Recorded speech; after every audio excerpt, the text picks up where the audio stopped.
ਹਿੰਦ ਦੇ ਹਾਕਮਾਂ ਤੇ ਸਾਡੇ ਲੀਡਰਾਂ ਨੇ ਭਰੋਸਾ ਕਰਤਾ, ਪਰ ਇਹ 47 ਤੋਂ ਬਾਅਦ ਹੀ ਅੱਖਾਂ ਫੇਰਦੇ। ਅੱਗੋਂ ਨਹਿਰੂ ਆਂਦਾ कि मास्टर जी वो बात भूल जाओ कौम की, अपना पर्सनल काम बताओ। कोई पेट्रोल पंप लेना है, कोई इंडस्ट्री लेनी है, कुछ होर लेना है, अपने पर्सनल फायदे, कौम की बात आप भूल। मास्टर तारा सिंह हक्का बक्का रह गया भी ये ठगे गए, की हो गया साडे नाल। जिस मास्टर तारा सिंह ने अपनी कौम का किस्मत का फैसला हिंदुस्तान नाल जोड़िया सी, हिंदुस्तान च सब तो पहली गिरफ्तारी 1948 दे विच हरियाणे रेलवे स्टेशन ते मास्टर तारा सिंह दी हुंदी। जे दरबार साहब लड़ाई लड़ी, असीं किसी दे घर जाके नहीं लड़ाई लड़ी, वो साडे ते चल के आए, असीं अपनी रखिया लई लड़ाई लड़ी। संत अपना प्रचार कर रहे सी सिੱਖੀ ਦਾ, नरोल वो धार्मिक आगू सन, राजनीति नाल उन्हां दा कुछ वध कोई नहीं सी। कारण की रहिंदा उन्हां पिछे इन्नी पुलिस पैंदी आ? नहीं, कारण तो इहो ही भी ਉਹ ਹੱਕ ਸੱਚ ਇਨਸਾਫ ਤੇ ਧਰਮ ਦੀ ਜਿਹੜੀ ਆ ਖੜਕਾ ਕੇ ਜਿਹੜੀ ਆ ਗੱਲ ਕਰਦੇ ਸੀ। ਇਹ ਗੱਲ ਚੁੱਭਦੀ ਸੀ। ਜਦੋਂ ਇਹਨਾਂ ਨੇ ਕਾਨੂੰਨ ਹੱਥ 'ਚ ਲੈ ਲਿਆ ਪੁਲਿਸ ਨੇ, ਮੁੜ ਕੇ ਫਿਰ ਉਸੇ ਹੀ ਬਦਲਾ ਲੈਣ ਲਈ DSP ਗੁਰਬਚਨਾ, ਮੱਖਣ ਹੌਲਦਾਰ ਇਸੇ ਕਰਕੇ ਮਾਰੇ ਗਏ ਕਿ ਤੁਸੀਂ ਕਾਨੂੰਨ ਤੋਂ ਬਾਹਰ ਜਾ ਕੇ ਕੰਮ ਕੀਤਾ। ਕਿ ਜਦੋਂ ਭਾਈ ਬਰੀਕ ਸਿੰਘ ਵੀ ਫੜ ਲਿਆ, ਬਾਬਾ ਥਾਰਾ ਸਿੰਘ ਵੀ ਫੜ ਲਿਆ, ਉਹਨਾਂ ਨੇ ਇੱਕ ਸ਼ਾਂਤਮਈ ਮੋਰਚਾ ਜਿਹੜਾ ਫਿਰ ਜਿਹੜਾ ਵਾ ਅਕਾਲ ਤਖਤ ਸਾਹਿਬ ਤੋਂ ਅਰਦਾਸ ਕਰਕੇ ਜਿਹੜਾ ਵਾ ਸਿੰਘਾਂ ਦੀਆਂ ਹਰਿਆਈਆਂ ਲਈ ਜਿਹੜਾ ਵਾ ਲਾਤਾ ਤੇ ਆਪਣਾ ਜਿਹੜਾ ਨਿਵਾਸ ਆ ਗੁਰੂ ਨਾਨਕ ਨਿਵਾਸ ਵਿਖੇ ਜਿਹੜਾ ਵਾ ਕਰਨਾ ਸ਼ੁਰੂ ਕਰਤਾ। ਤੇ ਉੱਥੋਂ ਫਿਰ 51 ਦੇ ਜਿਹੜੇ ਜਥੇ ਅਕਾਲ ਤਖਤ ਸਾਹਿਬ ਤੋਂ ਰੋਜ਼ਾਨਾ ਜਿਹੜੇ ਆ ਤੋਰਨੇ ਸ਼ੁਰੂ ਕਰਤੇ। ਸੰਤਾਂ ਦੀ ਜਦੋਂ ਦਸਤਾਰਬੰਦੀ ਹੁੰਦੀ ਆ 77 'ਚ, ਸੰਤਾਂ ਨੇ ਪੰਜਾਬ ਦੇ ਪਿੰਡ ਜਾ ਕੇ ਗੁਰਦੁਆਰਿਆਂ 'ਚ ਭਾਵੇਂ 10 ਸਿੰਘ ਆ, ਭਾਵੇਂ 15 ਵਾ, ਭਾਵੇਂ 25 ਆ, ਉੱਥੇ ਜਾ ਕੇ ਨੌਜਵਾਨਾਂ ਨੂੰ, ਸੰਗਤਾਂ ਨੂੰ ਸੰਬੋਧਨ ਕੀਤਾ ਵਾ। ਗੁਰ ਇਤਿਹਾਸ ਤੋਂ, ਸਿੱਖ ਇਤਿਹਾਸ ਤੋਂ ਜਾਣੂ ਕਰਾਇਆ, ਪੰਥ ਦੇ ਦੁਸ਼ਮਣਾਂ ਤੋਂ ਯਾਦ ਕਰਾਇਆ ਵਾ, ਗਦਾਰਾਂ ਤੋਂ ਲੋਕਾਂ ਨੂੰ ਸੁਚੇਤ ਕੀਤਾ ਵਾ। ਜੇ ਇਕੱਲੀ ਗੱਲ ਸੰਤ ਬਾਬਾ ਜਰਨੈਲ ਸਿੰਘ ਭਿੰਡਰਾਂ ਵਾਲਿਆਂ ਨੂੰ ਖਤਮ ਕਰਨ ਦੀ ਗੱਲ ਹੁੰਦੀ ਨਾ, ਤੇ ਇੱਕੇ ਟਾਈਮ ਹੀ ਉਸੇ ਸਮੇਂ ਹੀ 37 ਪੰਜਾਬ ਦੇ ਹੋਰ ਜਿਹੜੇ ਗੁਰਦੁਆਰਾ ਸਾਹਿਬਾਨ ਸਨ, ਉਹਨਾਂ 'ਚ ਕਿਹੜਾ ਸੰਤ ਜਰਨੈਲ ਸਿੰਘ ਬੈਠਾ ਸੀ, ਉੱਥੇ ਹਮਲੇ ਕਿਉਂ ਕੀਤੇ ਗਏ? ਭਈ 17 ਸਾਲ ਤੋਂ ਲੈ ਕੇ 25 ਸਾਲ ਤੱਕ ਦੀ ਜਿਹੜੀ ਨੌਜਵਾਨੀ ਆ ਪੰਜਾਬ 'ਚੋਂ ਸਾਰੀ ਖਤਮ ਕਰ ਦਿਓ। ਇਕੱਲੀ ਦਰਬਾਰ ਸਾਹਿਬ 'ਤੇ ਹਮਲਾ ਹੀ ਨਹੀਂ ਆ, ਜਿਵੇਂ ਮੈਂ ਦੱਸਿਆ ਵੀ 37 ਗੁਰਦੁਆਰਿਆਂ 'ਤੇ ਹੋਰ ਹਮਲਾ। ਇਸੇ ਤਰ੍ਹਾਂ ਹੀ ਪਿੰਡਾਂ 'ਚ ਕੰਘੀ ਆਪਰੇਸ਼ਨ ਜਿਹੜਾ ਵਾ ਕਰਕੇ ਜਿਹੜਾ ਵੀ 17 ਸਾਲ ਤੋਂ 25-30 ਸਾਲ ਤੱਕ ਦਾ ਨੌਜਵਾਨ ਆ, ਉਹਨੂੰ ਵੀ ਖਤਮ ਕਰ ਦਿਓ ਕਿ ਮੁੜ ਕੇ ਕੋਈ ਸਿੱਖ ਜਿਹੜਾ ਵਾ, ਸਿੱਖ ਨੌਜਵਾਨ ਪੰਜਾਬ 'ਚੋਂ ਅਣਖ ਗੈਰਤ ਦੀ, ਸਿੱਖ ਹੱਕਾਂ ਦੀ ਕੋਈ ਗੱਲ ਕਰ ਹੀ ਨਾ ਸਕੇ। ਕਹਿੰਦੇ ਵੀ ਮੇਰੀ ਗੱਲ ਸੁਣੋ, ਜਿਹੜਾ ਮਰਜ਼ੀ ਹੁਕਮ ਮੈਨੂੰ ਕਰ ਦਿਓ, ਪਰ ਇਹ ਹੁਕਮ ਨਾ ਕੋਈ ਮੈਨੂੰ ਕਰ ਦਿਓ ਵੀ ਤੁਸੀਂ ਇੱਥੋਂ ਨਿਕਲ ਜਾਓ। ਬਾਬੇ ਦੀਪ ਸਿੰਘ ਨੇ ਇੱਥੇ ਸਿਰ ਲਾਇਆ ਵਾ, ਬਾਬੇ ਗੁਰਬਖਸ਼ ਸਿੰਘ ਨੇ ਇੱਥੇ ਸਿਰ ਲਾਇਆ, ਦਰਬਾਰ ਸਾਹਿਬ ਦੀ ਪੁੱਤਰ ਸਾਹਿਬ 10-14ਵਾਂ ਮੁਖੀ ਆ। ਅਕਾਲ ਤਖਤ ਸਾਹਿਬ ਅਤੇ ਹਰਗੋਬਿੰਦ ਸਾਹਿਬ ਦੇ ਚਰਨਾਂ 'ਚ ਮੈਂ ਅਰਦਾਸ ਕੀਤੀ ਆ, ਕੌਮ ਨਾਲ ਕਮਿਟ ਕੀਤੀ ਆ, ਜੇ ਫੌਜ ਜਾਂ ਪੁਲਿਸ ਆਈ ਤਾਂ ਮੈਂ ਇੱਥੇ ਸ਼ਹਾਦਤ ਦਾ ਜਾਮ ਪੀਊਂਗਾ। ਮੈਂ ਮੁੜ ਕੇ ਕੌਮ ਨੂੰ ਮੂੰਹ ਕੀ ਵਿਖਾਉਣਾ ਵਾ ਬਾਹਰ ਨਿਕਲ ਕੇ, ਮੈਂ ਇੱਥੇ ਫੈਸਲਾ ਕਰ ਚੁੱਕਾ, ਮੈਂ ਹੁਣ ਸ਼ਹੀਦ ਹੋਣਾ ਵਾ। ਇੰਨੀ ਲਹੂ ਡੋਲਵੀਂ ਜਿਹੜੀ ਆ ਘਮਾਸਾਨ ਦੀ ਜੰਗ ਜਿਹੜੀ ਆ ਉੱਥੇ ਜਿਹੜੀ ਆ ਚੱਲਦੀ ਪਈ ਸੀ, ਤੇ ਸੰਤਾਂ ਨੂੰ ਸ਼ਹੀਦ ਹੁੰਦਿਆਂ ਕਿੰਨੇ ਵੇਖਿਆ? ਮੈਂ ਦੱਸਦਾ ਕਿੰਨੇ ਵੇਖਿਆ। ਸਤਿ ਸ਼੍ਰੀ ਅਕਾਲ, ਤੁਸੀਂ ਦੇਖ ਰਹੇ ਹੋ ਡੇਲੀ ਪੋਸਟ ਪੰਜਾਬੀ। ਮੈਂ ਹਾਂ ਮਨਦੀਪ ਕੌਰ ਸੰਧੂ। ਲਗਾਤਾਰ ਡੇਲੀ ਪੋਸਟ ਪੰਜਾਬੀ ਤੇ 1984 ਦੇ ਪੰਨੇ ਫਰੋਲਦੇ ਆ ਰਹੇ ਹਾਂ ਔਰ ਇਤਿਹਾਸ ਦੇ ਉਹਨਾਂ ਪੰਨਿਆਂ ਨੂੰ ਫਰੋਲਦੇ ਉਹਨਾਂ ਲੋਕਾਂ ਤੱਕ ਪਹੁੰਚਦੇ ਹਾਂ ਜੋ ਇੱਥੋਂ ਦੇ ਚਸ਼ਮਦੀਦ ਹੁੰਦੇ ਨੇ, ਜਿਨ੍ਹਾਂ ਨੇ ਸਭ ਕੁਝ ਅੱਖੀਂ ਡਿੱਠਿਆ ਹੁੰਦਾ ਹੈ। ਸੋ ਦਿਲ ਫਰੋਲਦੇ ਉਹਨਾਂ ਦੇ ਤਾਂ ਅੱਖਾਂ ਵੀ ਉਹਨਾਂ ਦੀਆਂ ਨਮ ਹੁੰਦੀਆਂ ਨੇ। ਅਸੀਂ ਵੀ ਬੜਾ ਭਾਵੁਕ ਹੋ ਜਾਂਦੇ ਹਾਂ ਕਿਉਂਕਿ ਦਰਦ ਹੀ ਐਸਾ ਹੈ ਜੋ ਸਿੱਖ ਕੌਮ ਅੱਜ ਵੀ ਆਪਣੇ ਸੀਨੇ ਦੇ ਵਿੱਚ ਹੰਡਾਰੀ ਹੈ। ਨਾ ਤਾਂ ਇਸ ਨੂੰ ਕਦੇ ਭੁਲਾਇਆ ਜਾ ਸਕਦਾ ਹੈ ਤੇ ਨਾ ਹੀ ਇਸ ਨੂੰ ਕਦੇ ਮਾਫ ਕੀਤਾ ਜਾ ਸਕਦਾ, ਨਾ ਭੁੱਲਣਯੋਗ ਹੈ ਨਾ ਹੀ ਬਖਸ਼ਣਯੋਗ ਹੈ। ਜੇਕਰ ਗੱਲ ਕੀਤੀ ਜਾਵੇ ਉਸ ਦਰਦ ਦੀ ਤਾਂ ਅੱਜ ਪਹੁੰਚੇ ਹੋਏ ਹਾਂ ਅੰਮ੍ਰਿਤਸਰ ਦੀ ਧਰਤੀ ਤੇ, ਗੁਰੂ ਨਗਰੀ ਦੇ ਵਿੱਚ ਪਹੁੰਚੇ ਹਾਂ। ਮਿਲਾਂਗੇ ਅਸੀਂ ਅੱਜ ਉਸ ਸ਼ਖਸ ਨੂੰ ਜੋ ਬੇਬਾਕੀ ਦੇ ਨਾਲ ਹਰ ਉਸ ਪੰਨੇ ਤੇ ਫਰੋਲ ਕੇ ਉਸ ਜੂਨ 1984 ਨੂੰ ਫਰੋਲੇਗਾ ਅੱਜ ਤੱਕ। ਕੀ ਕੁਛ ਹੋਇਆ, ਕੀ ਕੁਛ ਵਾਪਰਿਆ, ਕਿਸ ਤਰ੍ਹਾਂ ਸਭ ਕੁਛ ਹੁੰਦਾ ਹੈ, ਸੰਤ ਜੀ ਸ਼ਹੀਦੀ ਕਦੋਂ ਪਾਉਂਦੇ ਨੇ, ਵੱਡੇ ਵੱਡੇ ਭੇਦ ਨੇ, ਵੱਡੇ ਵੱਡੇ ਖੁਲਾਸੇ ਨੇ। ਅੱਜ ਕਰਾਂਗੇ ਗੱਲ। ਕਰ ਰਹੀ ਹਾਂ ਮੈਂ ਸਰਦਾਰ ਮਨਜੀਤ ਸਿੰਘ ਭੋਮਾ ਹੋਣਾ ਦੀ, ਜੋ ਸਾਡੇ ਨਾਲ ਅੱਜ ਮੌਜੂਦ ਨੇ। ਸਭ ਤੋਂ ਪਹਿਲਾਂ ਡੇਲੀ ਪੋਸਟ ਪੰਜਾਬੀ ਤੋਂ ਸਵਾਗਤ ਕਰਾਂਗੇ ਉਹਨਾਂ ਦਾ, ਫਤਿਹ ਦੀ ਸਾਂਝ ਪਾਉਂਦੇ ਹਾਂ। ਵਾਹਿਗੁਰੂ ਜੀ ਕਾ ਖਾਲਸਾ, ਵਾਹਿਗੁਰੂ ਜੀ ਕੀ ਫਤਿਹ ਜੀ। ਸਭ ਤੋਂ ਪਹਿਲਾਂ ਸ਼ੁਰੂਆਤ ਕਰਾਂਗੇ ਕਿ ਸੰਤ ਜੀ ਬਹੁਤ ਵੱਡੀ ਸ਼ਖਸੀਅਤ ਸਨ। ਜਰਨੈਲ ਸਿੰਘ ਭਿੰਡਰਾਂਵਾਲਾ ਉਹਨਾਂ ਦਾ ਨਾਮ ਬੜਾ ਵੱਡਾ ਸੀ ਉਸ ਦੌਰਾਨ। ਔਰ ਸਭ ਤੋਂ ਪਹਿਲਾਂ ਦਰਬਾਰ ਸਾਹਿਬ ਨੂੰ ਹੀ ਕਿਉਂ ਚੁਣਦੇ, ਉੱਥੇ ਹੀ ਕਿਉਂ ਰਹਿੰਦੇ ਨੇ? ਕਿਉਂਕਿ ਸੰਤ ਜੀ ਆਉਂਦੇ ਜਾਂਦੇ ਲੋਕਾਂ ਦੇ ਵਿੱਚ ਵਿਚਰਦੇ ਨੇ, ਪਰ ਜਦੋਂ ਟਿਕਾਣਾ ਉਹਨਾਂ ਦਾ ਲੰਬੇ ਸਮੇਂ ਤੋਂ ਦਰਬਾਰ ਸਾਹਿਬ ਹੀ ਹੁੰਦਾ ਹੈ। ਤੁਸੀਂ ਸਵਾਲ ਕੀਤਾ ਕਿ ਸੰਤ ਬਾਬਾ ਜਰਨੈਲ ਸਿੰਘ ਜੀ ਖਾਲਸਾ ਭਿੰਡਰਾਂਵਾਲਿਆਂ ਨੇ ਸ੍ਰੀ ਦਰਬਾਰ ਸਾਹਿਬ ਨੂੰ ਹੀ ਕਿਉਂ ਚੁਣਿਆ। ਇਹ ਆਪਾਂ ਇਹਦੇ ਪਿਛੋਕੜ 'ਚ ਜਾਣਾ ਚਾਹੁੰਦੇ ਹਾਂ। ਪਹਿਲਾ ਹਮਲਾ ਕਿਉਂ ਹੋਇਆ, ਫਿਰ ਸੰਤ ਬਾਬਾ ਜਰਨੈਲ ਸਿੰਘ ਜੀ ਖਾਲਸਾ ਭਿੰਡਰਾਂਵਾਲੇ ਦਰਬਾਰ ਸਾਹਿਬ ਕਿਉਂ ਆਏ। ਵੇਖੋ, ਸਾਡੀ ਅਕਾਲੀ ਲੀਡਰਸ਼ਿਪ 47 ਦੇ ਆਰ-ਪਾਰ ਨਾ ਪਹਿਲਾਂ ਤੇ ਨਾ ਬਾਅਦ ਦੇ ਵਿੱਚ ਸਮੇਂ ਦੀ ਕਦੇ ਹਾਨੀ ਨਹੀਂ ਹੋ ਸਕੀ। ਸਾਡਾ ਸਿੱਖ ਰਾਜ ਮਹਾਰਾਜਾ ਰਣਜੀਤ ਸਿੰਘ ਦਾ ਰਾਜ, ਲਾਹੌਰ ਦਰਬਾਰ, ਅਸੀਂ ਅੰਗਰੇਜ਼ ਦੇ ਸਿਰਫ 100 ਸਾਲ ਗੁਲਾਮ ਰਹੇ ਅਤੇ ਜਿਹੜੀ ਹਿੰਦੂ ਕੌਮ 1000 ਸਾਲ ਗੁਲਾਮ ਰਹੀ, ਉਹ ਆਪਣਾ ਇੱਕ ਬਹੁਤ ਵੱਡਾ ਦੇਸ਼ ਲੈ ਗਈ ਅੰਗਰੇਜ਼ ਤੋਂ। ਅਤੇ ਜਿਨ੍ਹਾਂ ਦਾ ਕੱਲ੍ਹ ਆਪਣਾ ਦੇਸ਼ ਸੀ, ਜਿਨ੍ਹਾਂ ਨੂੰ ਅੰਗਰੇਜ਼ ਦਿੰਦਾ ਵੀ ਸੀ, ਜਦੋਂ 3 ਧਿਰੀ ਲੰਡਨ ਦੇ ਵਿੱਚ ਬੈਠਕ ਹੋਈ ਆ ਅੰਗਰੇਜ਼ ਦੀ, ਨਹਿਰੂ ਦੀ ਅਤੇ ਸਰਦਾਰ ਬਲਦੇਵ ਸਿੰਘ ਦੀ, ਜੋ ਸਿੱਖਾਂ ਦੇ ਨੁਮਾਇੰਦੇ ਸਨ, ਉੱਧਰੋਂ ਮਿਸਟਰ ਜਨਾਹ ਗਿਆ ਸੀ ਮੁਸਲਮਾਨਾਂ ਵੱਲੋਂ। ਅਤੇ ਉਸ ਵੇਲੇ ਸਰਦਾਰ ਬਲਦੇਵ ਸਿੰਘ ਜੀ ਨੂੰ ਅੰਗਰੇਜ਼ਾਂ ਨੇ ਇਹ ਗੱਲ ਕਹੀ ਸੀ ਵੀ ਤੁਸੀਂ ਥੋੜ੍ਹੇ ਦਿਨ ਰੁਕ ਜਾਓ, ਅਸੀਂ ਤੁਹਾਨੂੰ ਬਹੁਤ ਕੁਛ ਦੇ ਕੇ ਤੋਰਾਂਗੇ।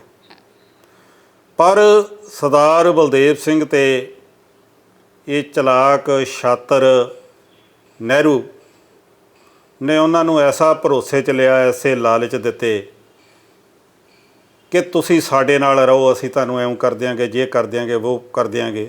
ਇਸ ਤੋਂ ਪਹਿਲਾਂ ਵੀ ਨਹਿਰੂ, ਪਟੇਲ ਹੋਣਾ ਨੇ, ਗਾਂਧੀ ਹੋਣਾ ਨੇ ਸਟੇਜਾਂ 'ਤੇ ਮਤੇ ਪਾਸ ਕਰ ਇਹ ਕਿਹਾ ਸੀ, ਵਾਅਦੇ ਕੀਤੇ ਸੀ ਸਿੱਖ ਕੌਮ ਨਾਲ ਕਿ ਸਿੱਖ ਆਜ਼ਾਦੀ ਤੋਂ ਬਾਅਦ ਸਿੱਖਾਂ ਨੂੰ ਉੱਤਰੀ ਭਾਰਤ 'ਚ ਇੱਕ ਅਜਿਹਾ ਖਿੱਤਾ ਦੇਵਾਂਗੇ ਜਿੱਥੇ ਸਿੱਖ ਵੀ ਆਜ਼ਾਦੀ ਦਾ ਨਿੱਘ ਮਾਣ ਸਕਣ।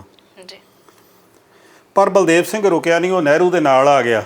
ਜੇ ਰੁਕ ਜਾਂਦਾ ਤਾਂ ਕੌਮ ਦੀ ਤਕਦੀਰ ਕੁਝ ਹੋਰ ਹੋਣੀ ਸੀ। ਸੋ ਇਹ ਆ ਵੀ ਭਾਵੇਂ ਮਾਸਟਰ ਤਾਰਾ ਸਿੰਘ ਸੀ, ਬਹੁਤ ਵੱਡਾ ਸਿੱਖ ਕੌਮ ਦਾ ਲੀਡਰ ਸੀ, ਸਰਦਾਰ ਬਲਦੇਵ ਸਿੰਘ, ਇਹ ਸਮੇਂ ਦੇ ਹਾਣੀ, ਸਮੇਂ ਨਾਲ ਸਿਆਣਪ, ਸਮੇਂ ਨਾਲ ਸਹੀ ਫੈਸਲੇ ਨਾ ਲੈ ਸਕਣ ਕਰਕੇ ਜਿਹੜਾ ਵਾ ਅੱਜ ਸਾਨੂੰ ਸਿੱਖ ਕੌਮ ਨੂੰ ਬਹੁਤ ਵੱਡੀਆਂ ਮੁਸ਼ਕਲਾਂ ਦੇ ਵਿੱਚ ਗੁਜ਼ਰਨਾ ਪੈ ਰਿਹਾ ਵਾ। ਹੁਣ 47 ਯਾਦ ਹੋ ਗਿਆ, ਦੇਸ਼ ਯਾਦ ਹੋ ਗਿਆ, ਆਪਾਂ ਆਪਣੀ ਕਿਸਮਤ ਦਾ ਫੈਸਲਾ ਸਾਡੇ ਲੀਡਰਾਂ ਨੇ ਇਹਨਾਂ ਨਾਲ ਜੋੜ ਦਿੱਤਾ। ਹੁਣ ਤੁਸੀਂ ਵੇਖੋ ਵੀ ਸਾਡੇ ਲੀਡਰਾਂ ਦੀ ਬੇਵਕੂਫੀ, ਸਾਡੇ ਇਤਿਹਾਸਕ ਸਥਾਨ ਪਾਕਿਸਤਾਨ 'ਚ ਇਹਨਾਂ ਨੇ ਰਹਿਣ ਦਿੱਤੇ ਅਤੇ ਲੱਖਾਂ ਲੋਕ ਇਹਨਾਂ ਮਰਵਾਤੇ ਜਿਹੜੇ ਉਜਾੜਾ ਕਰਕੇ ਮੁੜ ਕੇ ਇੱਧਰ ਆਏ। ਅਤੇ ਜਿਹੜੀਆਂ ਉਪਜਾਊ ਜ਼ਮੀਨਾਂ ਸੀ ਸਾਡੀਆਂ, ਪਾਕਿਸਤਾਨ ਵਾਲਾ ਪੰਜਾਬ, ਉਹ ਉੱਧਰ ਰਹਿ ਗਿਆ। ਇੱਧਰ ਆਣ ਕੇ ਮੁੜ ਕੇ ਜਿਹੜਾ ਵਾ ਆਪਾਂ ਨੂੰ ਮੁੜ ਵਸੇਬੇ ਲਈ 30-35 ਸਾਲ ਮੁੜ ਵਸੇਬੇ ਲਈ ਸਿੱਖ ਕੌਮ ਨੂੰ, ਜਾਂ ਜਿਹੜੇ ਪਾਕਿਸਤਾਨ ਤੋਂ ਉੱਜੜ ਕੇ ਆਏ ਉਹਨਾਂ ਨੂੰ 30-35 ਸਾਲ ਆਪਣੇ ਘਰ ਘਾਟ, ਜ਼ਮੀਨਾਂ ਜਾਇਦਾਦਾਂ ਬਣਾਉਂਦਿਆਂ ਲੱਗ ਗਏ। ਅਸੀਂ ਹਿੰਦ ਦੇ ਹਾਕਮਾਂ 'ਤੇ ਸਾਡੇ ਲੀਡਰਾਂ ਨੇ ਭਰੋਸਾ ਕਰਤਾ, ਪਰ ਇਹ 47 ਤੋਂ ਬਾਅਦ ਹੀ ਅੱਖਾਂ ਫੇਰ ਗਏ। ਮਾਸਟਰ ਤਾਰਾ ਸਿੰਘ ਆਜ਼ਾਦੀ ਤੋਂ ਬਾਅਦ ਨਹਿਰੂ ਨੂੰ ਮਿਲਦਾ, ਕਹਿੰਦਾ ਜੀ ਤੁਸੀਂ ਸਾਨੂੰ ਜਿਹੜਾ ਵਾਅਦਾ ਕੀਤਾ ਸੀ ਉੱਤਰੀ ਭਾਰਤ 'ਚ ਜਿਹਾ ਖਿੱਤਾ ਦੇਵਾਂਗੇ ਜਿੱਥੇ ਸਿੱਖ ਵੀ ਆਜ਼ਾਦੀ ਦਾ ਨਿਗਮ, ਉਹ ਸਾਨੂੰ ਦਿਓ। ਅੱਗੋਂ ਨਹਿਰੂ ਆਂਦਾ ਕਿ ਮਾਸਟਰ ਜੀ ਉਹ ਬਾਤ ਭੂਲ ਜਾਓ ਕੌਮ ਕੀ, ਆਪਣਾ ਪਰਸਨਲ ਕੰਮ ਬਤਾਓ, ਕੋਈ ਪੈਟਰੋਲ ਪੰਪ ਲੈਣਾ ਹੈ, ਕੋਈ ਇੰਡਸਟਰੀ ਲੈਣੀ ਹੈ, ਕੁਛ ਹੋਰ ਲੈਣਾ ਹੈ, ਆਪਣੇ ਪਰਸਨਲ ਫਾਇਦੇ, ਕੌਮ ਕੀ ਬਾਤ ਆਪ ਭੂਲ ਜਾਓ। ਮਾਸਟਰ ਤਾਰਾ ਸਿੰਘ ਹੱਕਾ ਬੱਕਾ ਰਹਿ ਗਿਆ ਵੀ ਇਹ ਠੱਗੇ ਗਏ, ਇਹ ਕੀ ਹੋ ਗਿਆ ਸਾਡੇ ਨਾਲ।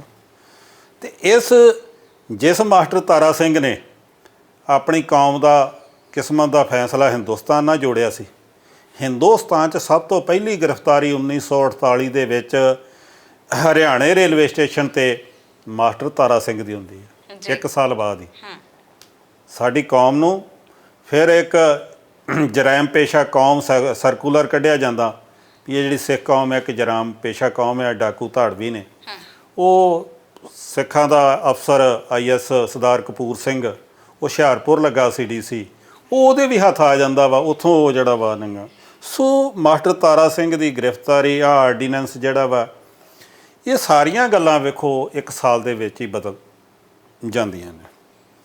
ਸਾਰੀਆਂ ਸਟੇਟਾਂ ਆਪਣੀ ਭਾਸ਼ਾ ਦੇ ਆਧਾਰ 'ਤੇ ਸੂਬੇ ਬਣਦੇ ਆ, ਪਰ ਜਿਹੜੀ ਪ੍ਰਮੁੱਖ ਪੰਜਾਬੀ ਭਾਸ਼ਾ ਵਾ ਸਿੱਖ ਕੌਮ ਦੀ, ਸਿੱਖ ਇੱਕ ਕੋਈ ਸਟੇਟ ਨਹੀਂ ਆ, ਸਿੱਖ ਇੱਕ ਵੱਖਰੀ ਕੌਮ ਆ, ਇੱਕ ਵੱਖਰਾ ਖਿੱਤਾ ਵਾ,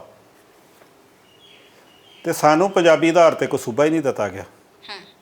ਸਾਨੂੰ ਸੂਬਾ ਲੈਣ ਲਈ ਵੀ ਮੋਰਚੇ ਲਾਉਣੇ ਪਏ, ਗ੍ਰਿਫਤਾਰੀਆਂ ਦੇਣੀਆਂ ਪਈਆਂ, ਸ਼ਹੀਦੀਆਂ ਦੇਣੀਆਂ ਪਈਆਂ, ਜੇਲ੍ਹਾਂ ਕੱਟਣੀਆਂ ਪਈਆਂ, ਅਤੇ ਜੇ ਸੂਬਾ ਦਿੱਤਾ ਵੀ ਤਾਂ ਉਹ ਲੰਗੜਾ। ਚੰਡੀਗੜ੍ਹ ਵਿੱਚੋਂ ਕੱਢ ਲਿਆ, ਹਰਿਆਣਾ ਵਿੱਚੋਂ ਕੱਢ ਲਿਆ, ਹਿਮਾਚਲ ਕੱਢ ਦਿੱਤਾ, ਸਾਡੇ ਦਰਿਆ ਕੱਢਤੇ, ਪੰਜਾਬੀ ਬੋਲਦੇ ਇਲਾਕੇ ਕੱਢ ਦਿੱਤੇ। ਜਾਣੀ ਕਿ ਹਰ ਬੇਇਨਸਾਫੀ ਧੱਕਾ ਜਿਹੜਾ ਵਾ ਸਾਡੇ ਨਾਲ ਜਿਹੜਾ ਵਾ ਚੱਲਦਾ ਰਿਹਾ। ਇੱਕ ਗੱਲ ਮਨਦੀਪ ਜੀ ਮੈਂ ਦੱਸਣੀ ਚਾਹੁੰਦਾ ਵਾਂ ਕਿ ਨੈਸ਼ਨਲ ਮੀਡੀਆ ਸੰਤਾਂ ਦਾ ਅਕਸ ਉਦੋਂ ਵੀ ਵਿਗਾੜਿਆ ਅਤੇ ਹੁਣ ਵੀ ਵਿਗਾੜਦਾ। ਸੰਤਾਂ ਨੂੰ ਇੱਕ ਹਥਿਆਰਬੰਦ ਗੁਰੂ ਦੇ ਵਿੱਚ ਉਹ ਵਿਖਾਉਂਦੇ ਆ। ਸੰਤਾਂ ਨੇ ਜੇ ਆਪਣੇ ਨਾਲ ਸਾਥੀ ਰੱਖੇ, ਆਪਣੀ ਸੁਰੱਖਿਆ ਕਰਕੇ ਰੱਖੀ, ਹੋਰ ਇੱਕ ਬੰਦਾ ਰੱਖਦਾ। ਜੇ ਦਰਬਾਰ ਸਾਹਿਬ ਲੜਾਈ ਲੜੀ, ਅਸੀਂ ਕਿਸੇ ਦੇ ਘਰ ਜਾ ਕੇ ਨਹੀਂ ਲੜਾਈ ਲੜੀ, ਉਹ ਸਾਡੇ 'ਤੇ ਚੱਲ ਕੇ ਆਏ, ਅਸੀਂ ਆਪਣੀ ਰੱਖਿਆ ਲਈ ਲੜਾਈ ਲੜੀ। ਹੁਣ ਤੁਸੀਂ ਜਿਹੜਾ ਸਵਾਲ ਕੀਤਾ ਕਿ ਸੰਤ ਦਰਬਾਰ ਸਾਹਿਬ ਕਿਉਂ ਆਏ, ਜੀ, ਸੰਤ ਆਪਣਾ ਪ੍ਰਚਾਰ ਕਰ ਰਹੇ ਸੀ ਸਿੱਖੀ ਦਾ, ਨਰੋਲ, ਉਹ ਧਾਰਮਿਕ ਆਗੂ ਸਨ, ਰਾਜਨੀਤੀ ਨਾਲ ਉਹਨਾਂ ਦਾ ਕੋਈ ਸੰਬੰਧ ਕੋਈ ਨਹੀਂ ਸੀ। ਦਰਬਾਰਾ ਸਿੰਘ ਨੇ ਸੰਤਾਂ ਨੂੰ ਖਤਮ ਕਰਨ ਲਈ 3 ਵਾਰੀ ਸੰਤਾਂ ਦੇ ਕਾਤਲਾਨਾ ਹਮਲਾ ਕੀਤਾ ਜਾਂ ਮਾਰਨ ਦੀ ਕੋਸ਼ਿਸ਼ ਕੀਤੀ। ਪਹਿਲਾਂ ਬੰਬੇ ਘੇਰਾ ਪਾਇਆ ਗਿਆ ਜਦੋਂ ਸੰਤ ਉੱਥੇ ਗੁਰਦੁਆਰਾ ਸਾਹਿਬ ਸੀ ਦਾਦਰ। ਇੱਥੋਂ ਅੰਮ੍ਰਿਤਸਰੋਂ DSP ਗੁਰਬਚਨਾ ਹੋਰ ਪੁਲਿਸ ਜਿਹੜੀ ਆ ਭੇਜੀ ਗਈ। ਸੰਤਾਂ ਨੂੰ ਆਪਣੇ ਸੂਤਰਾਂ ਰਾਹੀਂ ਪਤਾ ਲੱਗ ਗਿਆ ਵੀ ਪੁਲਿਸ ਆ ਰਹੀ ਹੈ। ਸੰਤਾਂ ਨੇ ਆਪਣੇ ਜਥੇ ਨਾਲ ਸਲਾਹ ਕਰਕੇ ਉਸ ਵੇਲੇ ਬਾਬਾ ਗੁਰਬਚਨ ਸਿੰਘ ਮਾਨੂੰਚਲ ਨਾਲ ਸੀ ਪ੍ਰਮੁੱਖ ਤੌਰ 'ਤੇ, ਬਾਬਾ ਮੇਜਰ ਸਿੰਘ ਵਾਹ ਵਾਲੇ ਨਾਲ ਸੀ। ਉੱਥੇ ਗੁਰਮਤਾ ਹੋਇਆ ਕਿ ਮੈਂ ਪੁਲਿਸ ਚੱਲ ਪਈ ਆ, ਘੇਰਾ ਪੈ ਗਿਆ ਗੁਰਦੁਆਰਾ ਸਾਹਿਬ ਨੂੰ, ਮੈਂ ਆਪਣੇ ਢੰਗ ਨਾਲ ਆਪੇ ਨਿਕਲੂੰਗਾ, ਮੇਰੀ ਚਿੰਤਾ ਨਹੀਂ ਕਿਸੇ ਨੇ ਕਰਨੀ। ਸੰਤਾਂ ਨੇ ਇੱਕ ਕਾਰ ਗੁਰਦੁਆਰੇ ਤੋਂ ਕਿਤੇ ਦੂਰ ਖਿਲਾਰਤੀ, ਉੱਥੇ ਸਿੰਘ ਖਿਲਾਰਤੇ, ਅਤੇ ਬਾਬਾ ਗੁਰਬਚਨ ਸਿੰਘ ਮਾਨੂੰਚਲ ਦੀ ਡਿਊਟੀ ਲਾਤੀ ਕਿ ਤੂੰ ਮੇਰੇ ਆਸਣ 'ਤੇ ਲੰਮੇ ਪੈਣਾ ਅਤੇ ਸੌਣਾ ਵਾ, ਅਤੇ ਜਾਣੀ ਕਿਸੇ ਨੂੰ ਇਹ ਨਾ ਬਾਹਰ ਪਤਾ ਲੱਗੇ ਵੀ ਸੰਤ ਜਰਨੈਲ ਤੋਂ ਨਿਕਲ ਗਿਆ। ਜਿੰਨੀ ਦੇਰ ਮੈਂ ਪੰਜਾਬ ਨਹੀਂ ਜਾਂਦਾ ਉਨੀ ਦੇਰ ਕਿਸੇ ਨੇ ਦਰਵਾਜ਼ਾ ਨਹੀਂ। ਬਾਬੇ ਮੇਜਰ ਸਿੰਘ ਵਾਲੇ ਦਾ ਗੇਟ 'ਤੇ ਪਹਿਰਾ ਲਾਤਾ ਕਿ ਬਾਬਾ ਮੇਜਰ ਸਿੰਘ ਤੂੰ ਉਨੀ ਦੇਰ ਕਿੰਨੀ ਵੀ ਪੁਲਿਸ ਆ ਜੇ, ਕਿੰਨਾ ਵੀ ਕੋਈ ਤਗੜਾ ਲੀਡਰ ਆ ਜੇ, ਵੀ ਮੈਂ ਸੰਤਾਂ, ਤੂੰ ਕਹਿਣਾ ਵੀ ਸੰਤ ਦੀ ਸਿਹਤ ਢਿੱਲੀ ਆ, ਹਾਲੇ ਉਹਨਾਂ ਨਹੀਂ ਮਿਲਣਾ। ਬਾਬਾ ਮੇਜਰ ਸਿੰਘ ਪਹਿਰੇ 'ਤੇ ਖੜ੍ਹ ਗਿਆ, ਬਾਬਾ ਮਾਨੂੰਚਲ ਸੰਤਾਂ ਦੇ ਪਲੰਘ 'ਤੇ ਆਸਣ 'ਤੇ ਜਿਹੜਾ ਵਾ ਬਿਰਾਜਮਾਨ ਹੋ ਗਿਆ।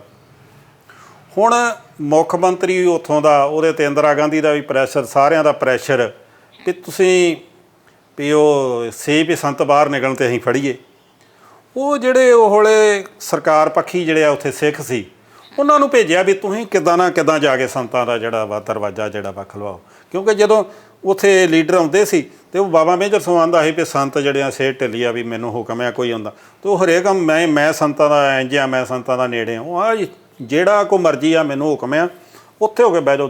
ਜਦੋਂ ਸੰਤ ਠੀਕ ਹੋਣਗੇ ਉਦੋਂ ਹੀ ਆਪੇ ਬਾਹਰ ਆਉਣਗੇ, ਮੈਨੂੰ ਹੁਕਮ ਆ, ਮੈਂ ਦਰਵਾਜ਼ਾ ਨਹੀਂ ਖੋਲ੍ਹ ਸਕਦਾ। ਸਿੱਧੀ ਗੱਲ ਜਿਹੜੀ ਆ, ਨਹੀਂ ਮੈਂ ਕਿਸੇ ਨੂੰ ਅੰਦਰ ਜਾਂਦਾ। ਸੋ ਬੜੀ ਕਸ਼ਮਕਸ਼ ਉਹ ਵੇਲੇ ਸਰਕਾਰ ਨੇ ਪੂਰਾ ਵੀ ਕਿਸੇ ਤਰ੍ਹਾਂ ਦਰਵਾਜ਼ਾ ਖਿਲਾਓ ਜੇ ਉਹ, ਪਰ ਨਾ ਦਰਵਾਜ਼ਾ ਖੋਲ੍ਹਿਆ, ਨਾ ਬਾਬਾ ਮਾਨੂੰਚਲ ਅੰਦਰ ਰਹੇ। ਅਤੇ ਸੰਤਾਂ ਨੇ ਫਿਰ ਕਾਰ 'ਤੇ, ਫੀਅਟ ਕਾਰ 'ਤੇ ਉੱਥੋਂ ਲੋਈ ਦੀ ਬੁੱਕਲ ਮਾਰ ਕੇ ਨਿਕਲਦੇ ਆ ਸੰਤ, ਨਾਲ ਗੰਨ ਹੁੰਦੀ ਆ। ਸੰਤ ਇਕੱਲੇ ਹੀ ਉੱਪਰੋਂ ਆਉਂਦੇ ਆ, ਪਿਛਲੇ ਬੈਕ ਸਾਈਡ ਤੋਂ ਦਰਵਾਜ਼ੇ ਤੋਂ ਨਿਕਲਦੇ ਆ। ਪੁਲਿਸ ਨੇ ਮੇਨ ਪਾਸੇ ਜਿਹੜਾ ਵਾ ਘੇਰਾ ਪਾਇਆ ਹੁੰਦਾ ਵਾ, ਉਹ ਜਿੱਥੇ ਮਿੱਥੀ ਥਾਂ ਜਿਹੜੀ ਆ ਕਾਰ ਖਿਲਾਰੀ ਸੀ, ਉੱਥੇ ਜਾ ਕੇ ਸੰਤ ਘਰ 'ਚ ਬਹਿ ਜਾਂਦੇ ਆ। ਹੁਣ ਇੰਟੈਲੀਜੈਂਸ ਦੀਆਂ ਰਿਪੋਰਟਾਂ ਵੀ ਹੁੰਦੀਆਂ ਆ ਇਸ ਤਰ੍ਹਾਂ ਜਿਹੜੇ ਕੋਈ ਚੋਲਿਆਂ ਵਾਲੇ ਹੋਣ ਜਾਂ ਦੂਜੇ ਤੀਜੇ ਹੋਣ, ਜਿੱਥੇ ਹੋਣ, ਤਾਂ ਤੁਸੀਂ ਉਹਨਾਂ ਨੂੰ ਕਿਸੇ ਪਾਸੇ ਫੜਨਾ ਜਾਂ ਨਿਕਲਣ ਦੇਣਾ।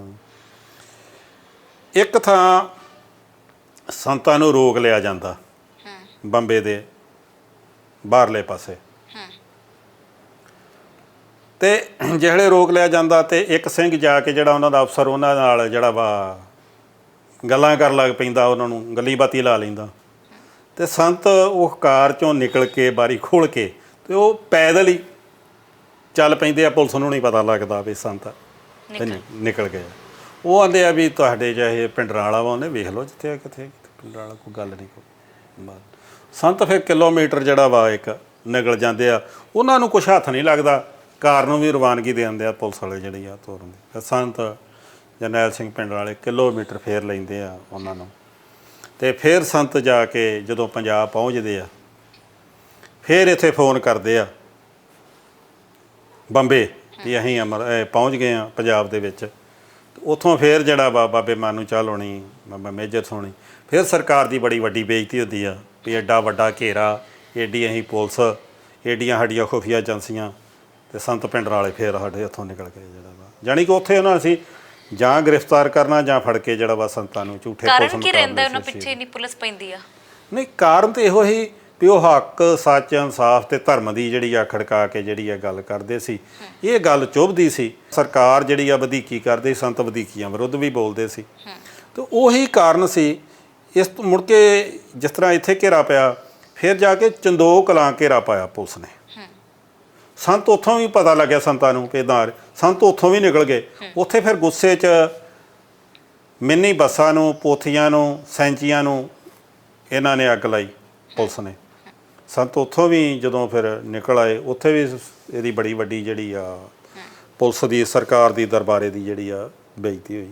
ਇਸੇ ਤਰ੍ਹਾਂ ਹੀ ਮਧੂਬਨ ਵੀ ਇਸੇ ਤਰ੍ਹਾਂ ਹੀ ਹੋਇਆ ਵਾ। ਮੇਰਾ ਕਹਿਣ ਤੋਂ ਭਾਵ ਹੈ ਦਰਬਾਰਾ ਸਿੰਘ ਤੇ ਸਰਕਾਰਾਂ ਜਿਹੜੀਆਂ ਸੰਤਾਂ ਦੇ ਮਗਰ ਹੱਥ ਧੋ ਕੇ ਪੈ ਗਈਆਂ ਵੀ ਇਹਨਾਂ ਨੂੰ ਕਿਵੇਂ ਨਾ ਕਿਵੇਂ ਆਪਾਂ ਜਿਹੜਾ ਵਾ ਖਤਮ ਕਰੀਏ। ਹੁਣ ਮੈਂ ਤੁਹਾਨੂੰ ਦੱਸਦਾ ਵੀ ਇਹ ਗੱਲ ਜਦੋਂ ਸੰਤ ਆਪਣੇ ਧੜੱਲੇ ਦੇ ਨਾਲ ਸਿੱਖੀ ਦਾ ਪ੍ਰਚਾਰ ਕਰ ਰਹੇ ਸੀ, 1981 ਦੀ ਗੱਲ ਆ। ਪੰਜਾਬ 'ਚ ਪਹਿਲਾ ਪੁਲਿਸ ਮੁਕਾਬਲਾ ਭਾਈ ਕੁਲਵੰਤ ਸਿੰਘ ਨਾਗੋਕੇ ਦਾ ਹੁੰਦਾ, ਵੱਲੇ ਨਹਿਰ 'ਤੇ, ਅੰਮ੍ਰਿਤਸਰ ਦੇ ਬਾਹਰ। ਉਹਦੇ ਨਾਲ ਹੋਰ ਵੀ ਸਾਥੀ ਫੜੇ ਸੀ, ਭਾਈ ਬਲਵਿੰਦਰ ਸਿੰਘ ਖੋਜਕੀਪੁਰ, ਇੱਕ ਸਿੰਘ ਦਾ ਮੈਨੂੰ ਨਾਂ ਨਹੀਂ ਆਉਂਦਾ, ਸ਼ਾਇਦ ਕੋਈ ਵਿਣਗਾਂ ਦਾ ਸਿੰਘ ਆ। ਤੇ ਇੱਕੋ ਹੀ ਕੇਸ ਸੀ। ਇਹਨਾਂ ਨੂੰ ਕੁੱਟ-ਕੁੱਟ ਗੁਰਬਚਨਾ DSP ਤੇ ਮੱਖਣ ਹੌਲਦਾਰ ਹਵਾਲਾ 'ਚ ਹੀ ਇਹਨਾਂ ਨੂੰ ਟੌਰਚਰ ਕੀਤਾ। ਇਹਨਾਂ ਦੇ ਪੱਟ, ਸਾਰਾ ਸਰੀਰ, ਲੂਣ ਮਿਰਚਾਂ ਜਿਹੜੀਆਂ ਨੇ ਪਾਈਆਂ ਜਾਂਦੀਆਂ ਨੇ ਵੀ ਤੂੰ ਕਹਿ ਵੀ ਫਲਾਣੇ ਕੇਸ ਦੇ ਵਿੱਚ ਸੰਤ ਜਰਨੈਲ ਸਿੰਘ ਭਿੰਡਰਾਂ ਵਾਲਾ ਵਾ, ਉਹਨੇ ਸਾਨੂੰ ਤੋਰਿਆ, ਪਰ ਉਹਨੇ ਸੰਤਾਂ ਦਾ ਨਾਂ ਲੈਣ ਤੋਂ ਇਨਕਾਰ ਕਰਤਾ। ਇਹਨਾਂ ਨੇ ਕੁੱਟ-ਕੁੱਟ ਤੇ ਬੇਭਾ ਜ਼ੁਲਮ ਕਰਕੇ ਉਹਨਾਂ ਨੂੰ ਹਵਾਲਾ 'ਚ ਹੀ ਜਿਹੜਾ ਵਾ ਉੱਥੇ ਜਿਹੜਾ ਵਾ। ਤੇ ਮੁੜ ਕੇ ਜਿਹੜੀ ਕਹਾਣੀ ਜਿਹੜੀ ਆ ਝੂਠੇ ਪੁਲਿਸ ਮੁਕਾਬਲੇ ਦੀ ਵੱਲੇ ਪੁਲ 'ਤੇ ਘੜੇਗੀ। ਜੇ ਭਾਈ ਕੁਲਵੰਤ ਸਿੰਘ ਨਾਗੋਕੇ ਨੂੰ ਝੂਠੇ ਪੁਲਿਸ ਮੁਕਾਬਲੇ ਦੇ ਵਿੱਚ ਨਾ ਮਾਰਦੀ ਤੇ ਜਿੱਦਾਂ ਬਾਕੀਆਂ ਨੂੰ ਫੜ ਕੇ ਅੰਦਰ ਦਿੱਤਾ ਸੀ ਕਾਨੂੰਨ ਅਨੁਸਾਰ ਜਿਹੜਾ ਵਾ ਉਹਨਾਂ ਨੂੰ ਜੇਲ੍ਹ 'ਚ ਭੇਜ ਦਿੰਦੀ, ਤੇ ਮੁੜ ਕੇ DSP ਗੁਰਬਚਨ ਸਿੰਘ ਵੀ ਨਹੀਂ ਮਰਨਾ। ਜਦੋਂ ਇਹਨਾਂ ਨੇ ਕਾਨੂੰਨ ਹੱਥ 'ਚ ਲੈ ਲਿਆ ਪੁਲਿਸ ਨੇ, ਮੁੜ ਕੇ ਫਿਰ ਉਸੇ ਹੀ ਬਦਲਾ ਲੈਣ ਲਈ DSP ਗੁਰਬਚਨਾ, ਮੱਖਣ ਹੌਲਦਾਰ ਇਸੇ ਕਰਕੇ ਮਾਰੇ ਗਏ ਕਿ ਤੁਸੀਂ ਕਾਨੂੰਨ ਤੋਂ ਬਾਹਰ ਜਾ ਕੇ ਕੰਮ ਕੀਤਾ ਵਾ। ਵੇਖੋ ਸਿੱਧੀ ਗੱਲ ਜਿਹੜੀ, ਜੇ ਕਾਨੂੰਨ ਸਿੱਖਾਂ ਨੂੰ ਇਨਸਾਫ ਦਿੰਦਾ, ਸੰਤਾਂ ਨੂੰ ਇਨਸਾਫ ਦਿੰਦਾ, ਤੇ ਸੰਤ ਕਿਉਂ ਹਥਿਆਰ ਚੁੱਕਦੇ ਜਾਂ ਸਿੱਖ ਕਿਉਂ ਹਥਿਆਰ ਚੁੱਕਦੇ? ਸੋ ਹੁਣ ਗੱਲ ਅੱਗੇ ਆ ਗਈ ਕਿ ਸਿੱਖਾਂ ਦੀਆਂ ਫੜੋ ਫੜਾਈਆਂ ਲਈ ਵੀ ਟਕਸਾਲ ਨੂੰ ਖਤਮ ਕਰ ਦੇਣਾ, ਫੈਡਰੇਸ਼ਨ ਨੂੰ ਖਤਮ ਕਰ ਦੇਣਾ। ਇਹ ਕਿਸ ਤਰ੍ਹਾਂ? ਸਭ ਤੋਂ ਪਹਿਲੀ ਗ੍ਰਿਫਤਾਰੀ ਫਿਰ ਹੋ ਜਾਂਦੀ ਆ ਬਾਬਾ ਥਾਰਾ ਸਿੰਘ ਜੀ ਦੀ 18 ਜੁਲਾਈ 1982 ਨੂੰ।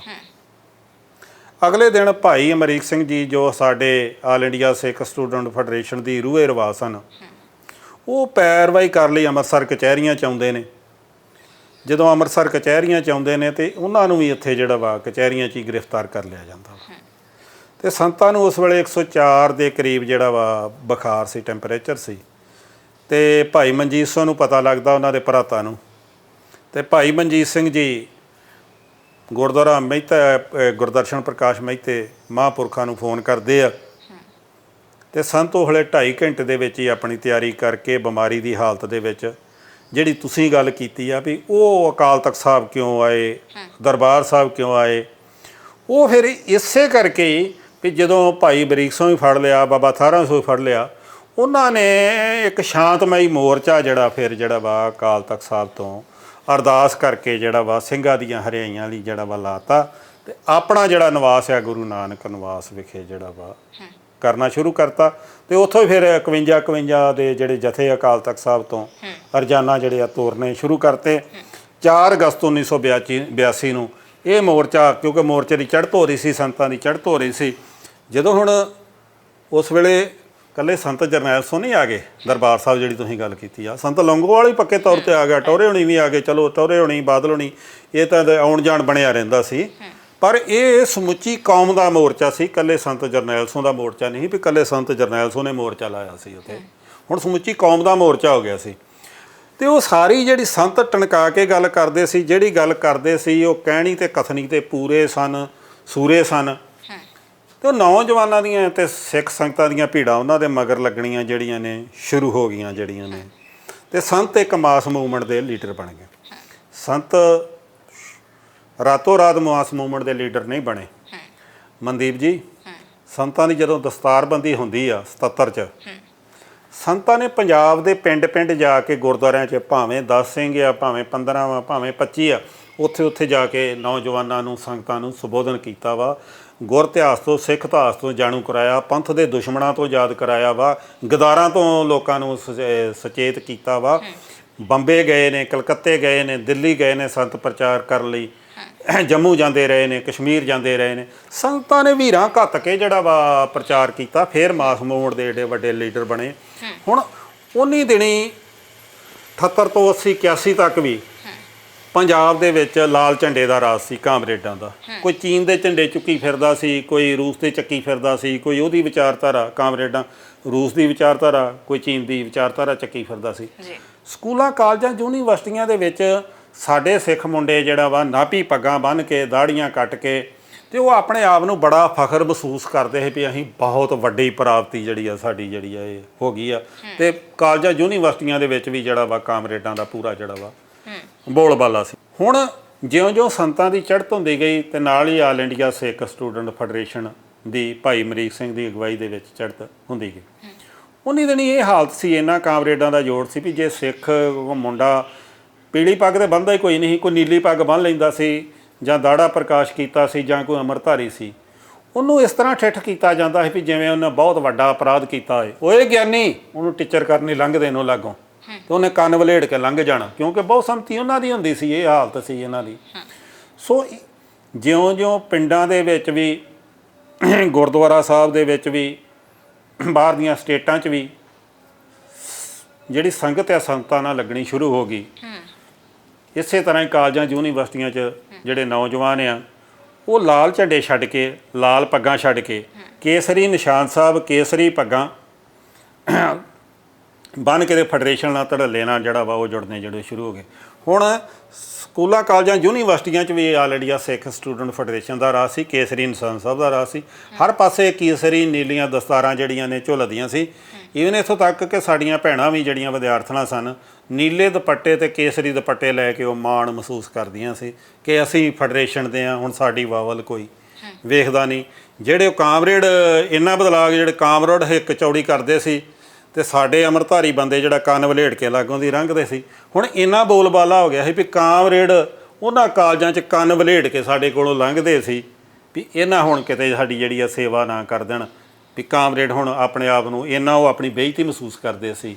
ਜਿੱਥੇ ਸਾਡੀ ਗੱਲ ਸੀ ਉੱਥੇ ਹੁਣ ਕਾਮਰੇਡ ਆ ਗਏ ਸੀ।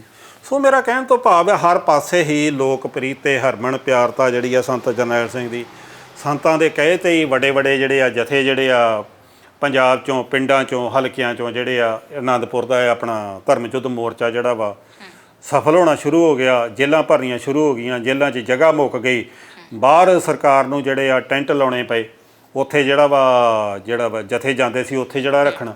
ਫਿਰ ਸਰਕਾਰ ਨੂੰ ਉਹ ਟੈਂਟਾਂ ਤੋਂ ਵੀ ਬਿਨਾਂ ਸ਼ਰਤ ਸਾਰਿਆਂ ਨੂੰ ਹਰਿਆ ਕਰਨਾ ਪਿਆ, ਜਗ੍ਹਾ ਹੀ ਕੋਈ ਨਹੀਂ ਸੀ ਬਚੀ ਸਾਰੀ।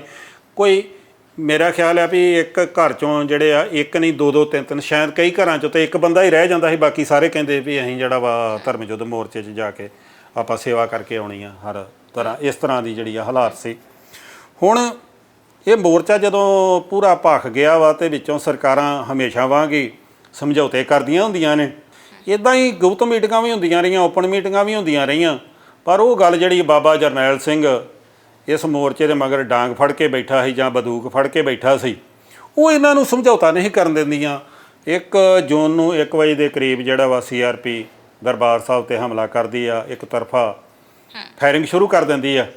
ਅੰਦਰੋਂ ਸਿੰਘ ਵੀ ਜਿਹੜਾ ਵਾ ਜਵਾਬੀ ਫਾਇਰਿੰਗ ਕਰਦੇ ਆ ਤੇ ਅਕਾਲ ਤਖਤ ਸਾਹਿਬ ਦੇ ਮਗਰਲੇ ਪਾਸੇ ਵੀ ਘਮਾਸਾਨ ਦਾ ਯੁੱਧ ਹੁੰਦਾ, ਉਧਰਲੇ ਪਾਸੇ ਵੀ ਬਹੁਤ ਜ਼ਿਆਦਾ ਵਾ। ਬਾਬੇ ਟਲ ਤੇ ਬੱਬਰ ਸਨ, ਭਾਈ ਅਨੋਖ ਸਿੰਘ ਬੱਬਰ ਦੀ ਉੱਥੇ ਸ਼ਹਾਦਤ ਹੁੰਦੀ ਆ।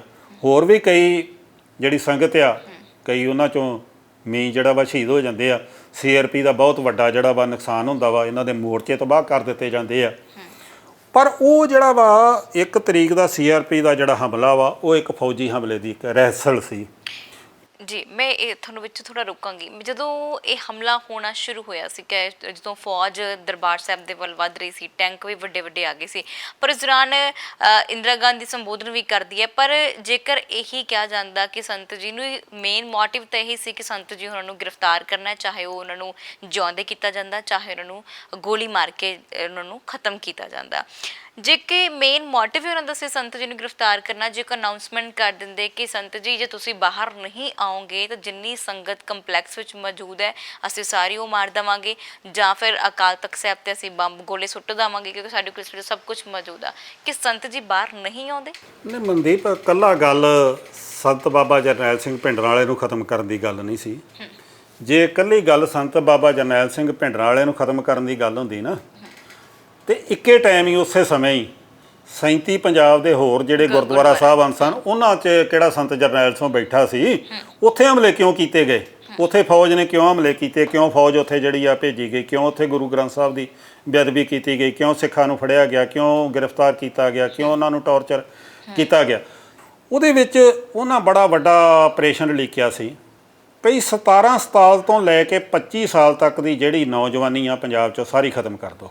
ਇਕੱਲੀ ਦਰਬਾਰ ਸਾਹਿਬ ਤੇ ਹਮਲਾ ਹੀ ਨਹੀਂ ਆ, ਜਿਵੇਂ ਮੈਂ ਦੱਸਿਆ ਵੀ 37 ਗੁਰਦੁਆਰਿਆਂ ਤੇ ਹੋਰ ਹਮਲਾ, ਇਸੇ ਤਰ੍ਹਾਂ ਹੀ ਪਿੰਡਾਂ 'ਚ ਕੰਘੀ ਆਪਰੇਸ਼ਨ ਜਿਹੜਾ ਵਾ ਕਰਕੇ ਜਿਹੜਾ ਵੀ 17 ਸਾਲ ਤੋਂ 25-30 ਸਾਲ ਤੱਕ ਦਾ ਨੌਜਵਾਨ ਆ, ਉਹਨੂੰ ਵੀ ਖਤਮ ਕਰ ਦਿਓ ਕਿ ਮੁੜ ਕੇ ਕੋਈ ਸਿੱਖ ਜਿਹੜਾ ਵਾ, ਸਿੱਖ ਨੌਜਵਾਨ ਪੰਜਾਬ 'ਚੋਂ ਅਣਖ ਗੈਰਤ ਦੀ, ਸਿੱਖ ਹੱਕਾਂ ਦੀ ਕੋਈ ਗੱਲ ਕਰ ਹੀ ਨਾ ਸਕੇ। ਉਹ ਕਈ ਗੱਲਾਂ ਹੁਣ ਉਹ ਤੇ ਬਾਅਦ 'ਚ ਮੁੜ ਕੇ ਹਥਿਆਰਬੰਦ ਦੇ ਜਿਹੜੇ ਸਾਡੇ ਸਿੱਖ ਫੌਜੀ, ਉਹਨਾਂ ਨੇ ਬਗਾਵਤ ਕਰਤੀ, ਉਹ ਮੁੜ ਕੇ ਕੰਘੀ ਆਪਰੇਸ਼ਨ ਇਹਨਾਂ ਦਾ ਵਿੱਚੇ ਜਿਹੜਾ ਵਾ ਰਹਿ ਗਿਆ। ਉਸ ਤੋਂ ਬਾਅਦ ਮੁੜ ਕੇ ਜਿਹੜਾ ਵਾ ਗੱਲ ਆ ਵੀ ਉਹ ਭਾਈ ਸਤਵੰਤ ਸਿੰਘ ਤੇ ਬੇਅੰਤ ਸਿੰਘ ਨੇ ਆਰਤੀ, ਉਹ ਕਈ ਗੱਲਾਂ ਇਹਨਾਂ ਦੀ ਨਹੀਂ, ਤੇ ਇਹਨਾਂ ਦੇ ਉਹ ਸਾਰੇ ਗੁਪਤ ਆਪਰੇਸ਼ਨ 'ਚ ਹੈਗਾ ਸੀ ਕਿ ਆਪਾਂ ਸਾਰਾ ਕੰਘੀ ਆਪਰੇਸ਼ਨ ਕਰਕੇ ਸਿੱਖ ਨੌਜਵਾਨੀ ਖਤਮ ਕਰ ਦੇਣੀ ਆ, ਮੁੜ ਕੇ ਸਿੱਖ ਕੌਮ ਉੱਠੇ ਹੀ ਨਾ। ਹੁਣ ਮਨਦੀਪ ਜੀ ਗੱਲ ਇਹ ਆ ਵੀ 1 ਤਰੀਕ ਜਿਵੇਂ ਦੱਸਿਆ ਵੀ ਇਹ ਫੌਜੀ ਹਮਲੇ ਦੀ ਇੱਕ ਰਹਿਸਲ ਸੀ ਵੀ ਸਿੰਘਾਂ ਕੋਲ ਕਿਹੜੇ ਕਿਹੜੇ ਮੋਰਚੇ ਆ, ਕਿੱਥੇ ਕਿੱਥੇ ਮੋਰਚੇ ਆ ਤੇ ਕਿਹੜੇ ਕਿਹੜੇ ਹਥਿਆਰ ਨੇ, ਉਹ ਟੋਲ ਲਾਉਣੀ ਸੀ ਇਹਨਾਂ ਨੇ। ਹੁਣ 2-3 ਤਰੀਕ ਨੂੰ ਕਰਫਿਊ ਲੱਗ ਜਾਂਦਾ। ਉਸ ਦਿਨ ਦੋਵੇਂ ਧਿਰਾਂ, ਅੰਦਰੋਂ ਵੀ ਤੇ ਬਾਹਰੋਂ ਵੀ, ਫੌਜੀਆਂ ਨੇ 2 ਤਰੀਕ ਦੀ ਰਾਤ ਨੂੰ ਇਹਨਾਂ CRP ਤੋਂ ਕਮਾਂਡ ਲੈ ਲਈ ਆ ਫੌਜ ਨੇ ਜਿਹੜੀ, ਤੇ ਇਹਨਾਂ ਨੇ ਜਿਹੜੇ ਪਹਿਲਾਂ CRP ਕੋ ਮੋਰਚੇ ਸੀ ਉਹ ਵੀ ਲੈ ਲਏ। ਬਾਕੀ ਜਿਹੜੀਆਂ ਉੱਚੀਆਂ ਬਿਲਡਿੰਗਾਂ ਸੀ ਇਹਨਾਂ ਲਾਗ ਦੇ ਘਰਾਂ ਤੋਂ ਖਾਲੀ ਕਰਾ ਕੇ ਤੇ ਉੱਥੇ ਇਹਨਾਂ ਮੋਰਚੇ ਜਿਹੜੇ ਆ ਆਪਣੇ ਬਣਾ ਲਏ। ਵੱਡੀਆਂ ਜਿਹੜੀਆਂ ਉੱਚੀਆਂ ਇਮਾਰਤਾਂ ਸੀ ਆਲੇ ਦੁਆਲੇ ਦਰਬਾਰ ਸਾਹਿਬ ਦੀ, ਉੱਥੇ ਉਹ ਟੈਲੀਸਕੋਪਾਂ ਦੇ ਨਾਲ ਫਿਰ ਸਾਰਾ ਵੇਖਦੇ ਵੀ ਸੀ, ਦੂਸਰਾ ਤੀਸਰਾ ਸਾਰਾ ਜਿਹੜਾ ਵਾ। ਤੇ ਅੰਦਰਲੇ ਪਾਸੇ ਵੀ ਮੋਰਚੇ ਪਹਿਲਾਂ ਵੀ ਬਣੇ ਸੀ ਆਪਣੀ ਹਿਫਾਜ਼ਤ ਲਈ, ਤੇ ਮੁੜ ਕੇ 2-3 ਤਰੀਕ ਨੂੰ ਹੋਰ ਨਵੇਂ ਮੋਰਚੇ ਵੀ ਬਣੇ। ਜਿਹੜੇ ਪਹਿਲੇ ਕੱਚੇ ਸੀ ਉਹਨਾਂ ਨੂੰ ਪੱਕਿਆਂ ਕੀਤਾ ਗਿਆ, ਰੇਤ ਦੀਆਂ ਬੋਰੀਆਂ ਨਾਲ ਜਾਂ ਇੱਟਾਂ ਨਾਲ, ਸੀਮੈਂਟਡ ਨਾਲ ਜਿਹੜਾ ਵਾ ਪੂਰਾ ਜਿਹੜਾ ਵਾ। ਫਿਰ 4 ਤਰੀਕ ਨੂੰ ਜਿਹੜਾ ਫੌਜੀ ਹਮਲਾ ਵਾ, 4 ਤਰੀਕ ਨੂੰ 4:40 ਤੇ ਅੰਮ੍ਰਿਤ ਵੇਲੇ ਫੌਜੀ ਹਮਲਾ ਸ਼ੁਰੂ ਹੋ ਜਾਂਦਾ। 4 ਤੇ 5 ਤਰੀਕ ਨੂੰ ਘਮਾਸਾਨ ਦੀ ਜਿਹੜਾ ਵਾ ਯੁੱਧ ਹੁੰਦਾ। ਜਦੋਂ ਸਿੰਘਾਂ ਨੇ ਇਹਨਾਂ ਦੇ ਛੱਕੇ ਛਡਾਤੇ, 1 ਤਰੀਕ ਨੂੰ ਵੀ ਲਾਗੇ ਨਹੀਂ ਲੱਗਣ ਦਿੱਤਾ, ਮੁੜ ਕੇ 4-5 ਦੀਆਂ ਜਿਹੜਾ ਵਾ ਲਗਾਤਾਰ ਰਾਤਾਂ ਦਿਨ ਸਿੰਘਾਂ ਨੇ ਫੌਜ ਨੂੰ, ਕਿਤੇ ਫੌਜ ਦਾ ਬਹੁਤ ਵੱਡਾ ਨੁਕਸਾਨ ਹੁੰਦਾ ਵਾ, ਕਿਉਂਕਿ ਉਹ ਤੇ ਆਪਣੀ ਰੋਟੀ ਖਾਤਰ ਸੀ। ਸਿੰਘ ਅਤੇ ਅੰਦਰ ਦਰਬਾਰ ਸਾਹਿਬ ਦੀ ਪਵਿੱਤਰਤਾ ਖਾਤਰ ਜਿਹੜਾ ਵਾ ਲੰਡੇ ਸੀ, ਧਰਮ ਲਈ ਲੰਡੇ ਸੀ ਜਿਹੜਾ ਵਾ। ਇੱਕ ਹੋਰ ਦੱਸਾਂ, ਜਦੋਂ ਯੁੱਧ ਹੁੰਦਾ ਨਾ ਬੜਾ ਸਹਿਮ ਤੇ ਡਰ ਪੈ ਹੁੰਦਾ, ਪਰ ਮਨਦੀਪ ਜੀ ਅੰਦਰ ਕਿਸੇ ਵੀ ਸਿੰਘ ਤੇ ਕੋਈ ਚਿੰਤਾ, ਕੋਈ ਸਿੱਖਣ, ਕੋਈ ਡਰ, ਕੋਈ ਭੈ ਨਹੀਂ ਸੀ। ਜਿਵੇਂ ਪਹਿਲਾਂ ਰੂਟੀਨ ਵਾਂਗ ਆਪਾਂ ਅੰਦਰ ਵਿਚਰਦੇ ਹਾਂ ਉਵੇਂ ਹੀ ਸਾਰੇ ਜਿਹੜੇ ਆ ਵਿਚਰੇ ਸੀ। ਕੋਈ ਫੌਜ ਦੇ ਹਮਲੇ ਦਾ ਜਾਂ ਗੋਲੀਆਂ ਦਾ ਜਾਂ ਬੰਬਾਂ ਟੈਂਕਾਂ ਦਾ ਕੋਈ ਕਿਸੇ ਤੇ ਅਸਰ ਨਹੀਂ ਸੀ ਹੈਗਾ। ਇੰਨੇ ਚਾਅ ਦੇ ਨਾਲ ਸਿੰਘ ਜਿਹੜੇ ਆ ਜਿੰਕਾਰੇ ਛੱਡ ਕੇ ਜਿਹੜਾ ਵਾ ਲੰਡੇ ਸੀ। ਹੁਣ ਉਹ ਜਰਨੈਲ ਹੁਕਮ ਕਰਦੇ ਸੀ ਵੀ ਅੱਗੇ ਵੜੋ ਆਗੇ ਵੜੋ ਆਗੇ ਵੜੋ ਰਾਤ ਨੂੰ। ਜਦੋਂ ਹੁਣ ਉਹ ਘੰਟਾ ਘਰ ਵਾਲੇ ਪਾਸਿਓਂ ਅੰਦਰ ਵੱਧਦੇ ਸੀ ਜਾਂ ਗਲੀਆਂ ਰਾਹੀਂ ਅੰਦਰ ਵੱਧਦੇ ਸੀ, ਉਹ ਫਿਰ ਗਲੀਆਂ ਦੇ ਵਿੱਚ ਹੀ ਤੇ ਘੰਟਾ ਘਰ ਦੇ ਸਾਹਮਣੇ ਜਿਹੜਾ ਵਿਹੜਾ ਸੀ ਉੱਥੇ ਹੀ ਨੀਂਦ ਸਵਾ ਦਿੱਤੇ ਜਾਂਦੇ ਸੀ। ਨਾ ਕੋਈ ਅੱਗੇ ਵੱਧ ਸਕਦਾ ਸੀ ਤਾਂ ਨਾ ਕੋਈ ਪਿਛਾਂਹ ਜਾ ਸਕਦਾ ਸੀ। ਕੋਈ ਫੱਟੜ ਹੋਇਆ ਰਹਿ ਗਿਆ ਹੋਵੇ ਬਾਅਦ 'ਚ ਫੌਜ ਚੁੱਕ ਕੇ ਲੈ ਗਈ, ਉਹ ਇੱਕ ਵੱਖਰੀ ਗੱਲ ਹੁੰਦਾ ਹੀ ਆ ਜੰਗਾਂ ਜੋਧਾਂ ਦੇ ਵਿੱਚ।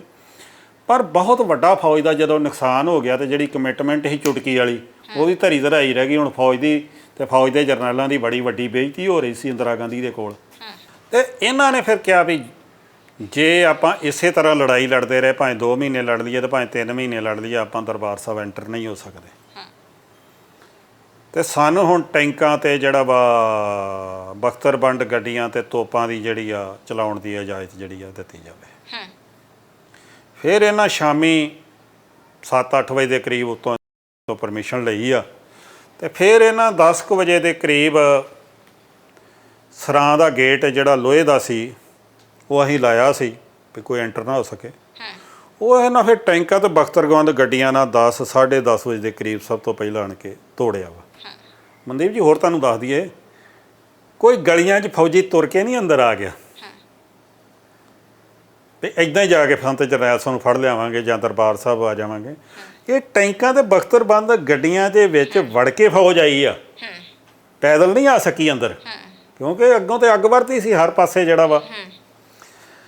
ਤੇ ਜਦੋਂ ਇਹਨਾਂ 10-10:30 ਸਰਾਂ ਵਾਲਾ ਗੇਟ ਤੋੜਤਾ, ਟੈਂਕ ਤੇ ਜਿਹੜੀਆਂ ਬਖਤਰਬੰਦ ਗੱਡੀਆਂ ਸੀ ਜਿਹੜੀ ਦਰਬਾਰ ਸਾਹਿਬ ਤੇ ਸਮੁੰਦਰੀ ਹਾਲ ਦੇ ਵਿਚਕਾਰਲੀ ਸੜਕ ਆ, ਉੱਥੋਂ ਤੱਕ ਜ਼ਿਲ੍ਹਿਆਲੇ ਬਾਗ ਤੋਂ ਲੈ ਕੇ ਬ੍ਰਹਮਬੂਟਾ ਮਾਰਕੀਟ ਤੇ ਉਹ ਬਾਬੇ ਟੱਲ ਤੱਕ ਅੰਦਰ ਤੱਕ ਟੈਂਕ ਤੇ ਬਖਤਰਬੰਦ ਗੱਡੀਆਂ ਹੀ ਗੱਡੀਆਂ ਜਿਹੜੀਆਂ ਨੇ ਦਿਖਾਈ ਦੇਦੀਆਂ ਸੀ। ਫੌਜੀ ਕਿਤੇ ਬਾਹਰ ਨਹੀਂ ਸੀ ਦੀਦਾ, ਮੋਰਚਿਆਂ 'ਚ ਜ਼ਰੂਰ ਸਨ, ਉਹ ਗੋਲਾਬਾਰੀ ਕਰ ਰਹੇ ਸੀ, ਪਰ ਕਿਸੇ ਦੀ ਜ਼ਰੂਰਤ ਨਹੀਂ ਸੀ ਵੀ ਉਹ ਜਿਹੜਾ ਵਾ ਪੈਦਲ ਚੱਲ ਕੇ ਕੋਈ ਅੰਦਰ ਜਿਹੜਾ ਵਾ ਵੜ ਸਕੇ। ਸਭ ਤੋਂ ਪਹਿਲਾਂ ਇਹਨਾਂ ਨੇ ਫਿਰ ਜਿਹੜਾ ਨਾ ਜਦੋਂ ਇਹ ਅੰਦਰ ਐਂਟਰ ਹੋ ਗਿਆ ਤੇ 11 ਕੁ ਵਜੇ ਦੇ ਕਰੀਬ ਇਹਨਾਂ ਫਿਰ ਸਰਾਂ ਦੇ ਵਿੱਚ ਬਹੁ ਗਿਣਤੀ ਜਿਹੜੀ ਯਾਤਰੂਆਂ ਦੀ ਸੀ ਉਹ ਸਰਾਂ ਦੇ ਵਿੱਚ ਸੀ। ਕੁਝ ਗੁਰੂ ਰਾਮਦਾਸ ਲੰਗਰ ਹਾਲ 'ਚ ਵੀ ਸਨ, ਮੰਜੀ ਸਾਹਿਬ ਦੀਵਾਨ ਹਾਲ ਦੇ ਵਿੱਚ ਵੀ ਸਨ, ਪਰ ਬਹੁ ਗਿਣਤੀ ਸੰਗਤ ਜਿਹੜੀ ਆ ਗੁਰੂ ਰਾਮਦਾਸ ਸਰਾਂ ਦੇ ਵਿੱਚ। ਜਦੋਂ ਇਹ ਆਏ ਆ ਤੇ ਇਹਨਾਂ ਨੇ ਫਿਰ ਜਿਹੜਾ ਵਾਂਦਾ ਧੁੰਦ ਫਾਇਰਿੰਗ ਕੀਤੀ ਉੱਥੇ ਕੀ ਨਾਮ ਆ ਸਰਾਂ ਦੇ ਵਿਹੜੇ ਦੇ ਵਿੱਚ। ਜਿਹੜਾ ਇਹਨਾਂ ਨੂੰ ਦਿਖਿਆ ਅਰੇ ਬਿੰਡਰੀ ਵਾਲਾ ਮਾਰੇ ਬਾਈ ਮਾਰਦੇ, ਅਰੇ ਬਿੰਡਰੀ ਵਾਲਾ ਮਾਰੇ ਬਾਈ ਮਾਰਦੇ, ਇਤਨੇ ਉਹ ਗੁੱਸੇ 'ਚ ਮਾਰੇ ਇਤਨੇ ਬਾਈ ਮਾਰ ਦੀਏ। ਸਾਰਾ ਇਹਨਾਂ ਵਿਹੜਾ ਕਤਲੇਆਮ, ਜਿੱਦਾਂ ਮੰਡੀ 'ਚ ਕਣਕਰੀਆਂ ਬੋਰੀਆਂ ਪਈਆਂ ਦੀਆਂ ਲਾਸ਼ਾਂ ਤੇ ਲਾਸ਼ਾਂ ਵਿਛੀਆਂ ਸੀ। ਸੋ ਮਨਦੀਪ ਜੀ ਮੈਂ ਥੋੜ੍ਹਾ ਜਿਹਾ ਵੀ ਦੱਸਣਾ ਚਾਹੁੰਦਾ ਕਿ ਅਸੀਂ ਉਸ ਵੇਲੇ ਪਾਣੀ ਵਾਲੀ ਟੈਂਕੀ 'ਤੇ ਸੀ 1 ਜੂਨ ਤੋਂ ਲੈ ਕੇ ਤੇ 5 ਜੂਨ 2:30 ਵਜੇ ਤੱਕ। ਉੱਥੋਂ ਬਹੁਤ ਵੱਡਾ ਫੌਜ ਦਾ ਅਸੀਂ ਨੁਕਸਾਨ ਕੀਤਾ। ਜੇ ਉਹ ਮੋਰਚਾ ਐਡਾ ਉੱਚਾ ਤੇ ਵੱਡਾ ਨਾ ਹੁੰਦਾ ਤੇ ਸ਼ਾਇਦ ਫੌਜ ਜਿਹੜੀ ਆ ਬਹੁਤ ਪਹਿਲਾਂ ਇੱਧਰ ਐਂਟਰ ਕਰ ਜਾਂਦੀ। ਹੈਲੀਕਾਪਟਰ ਦੇ ਰਾਹੀਂ ਵੀ ਮੈਂ ਦੱਸਦਾ ਉਹ ਪੌੜੀਆਂ ਅੰਦਰ ਦੀ ਚੜ੍ਹਦੀਆਂ ਸੀ ਟੈਂਕੀ ਨੂੰ, ਤੇ ਆਲੇ ਦੁਆਲੇ ਜਿਹੜਾ ਵਾ ਨਾ ਉਹ ਘੁੰਮਣ ਲਈ ਇੱਕ ਜਗ੍ਹਾ ਬਣੀ ਸੀ। ਇਸ ਤਰ੍ਹਾਂ ਇੰਨੀ ਕੁ ਜਗ੍ਹਾ ਸੀ, ਇੰਨੀ ਕੁ ਵੀ ਆਪਾਂ ਘੁੰਮ ਫਿਰ ਸਕਦੇ ਸੀ। ਉਹਦੇ ਵਿੱਚ ਅਸੀਂ ਜਿਹੜਾ ਵਾ ਛੋਟੇ ਜਿਹੜੇ ਆ ਸਰਾਖ ਕਰਕੇ ਗੰਨਾਂ ਦੇ ਉਹ ਆਪਣਾ ਰੱਖੇ ਸੀ ਜਿਹਦੇ ਨਾਲ ਰੇਂਜ 'ਚ ਆਉਂਦਾ ਤੇ ਕਰ ਦਈਏ।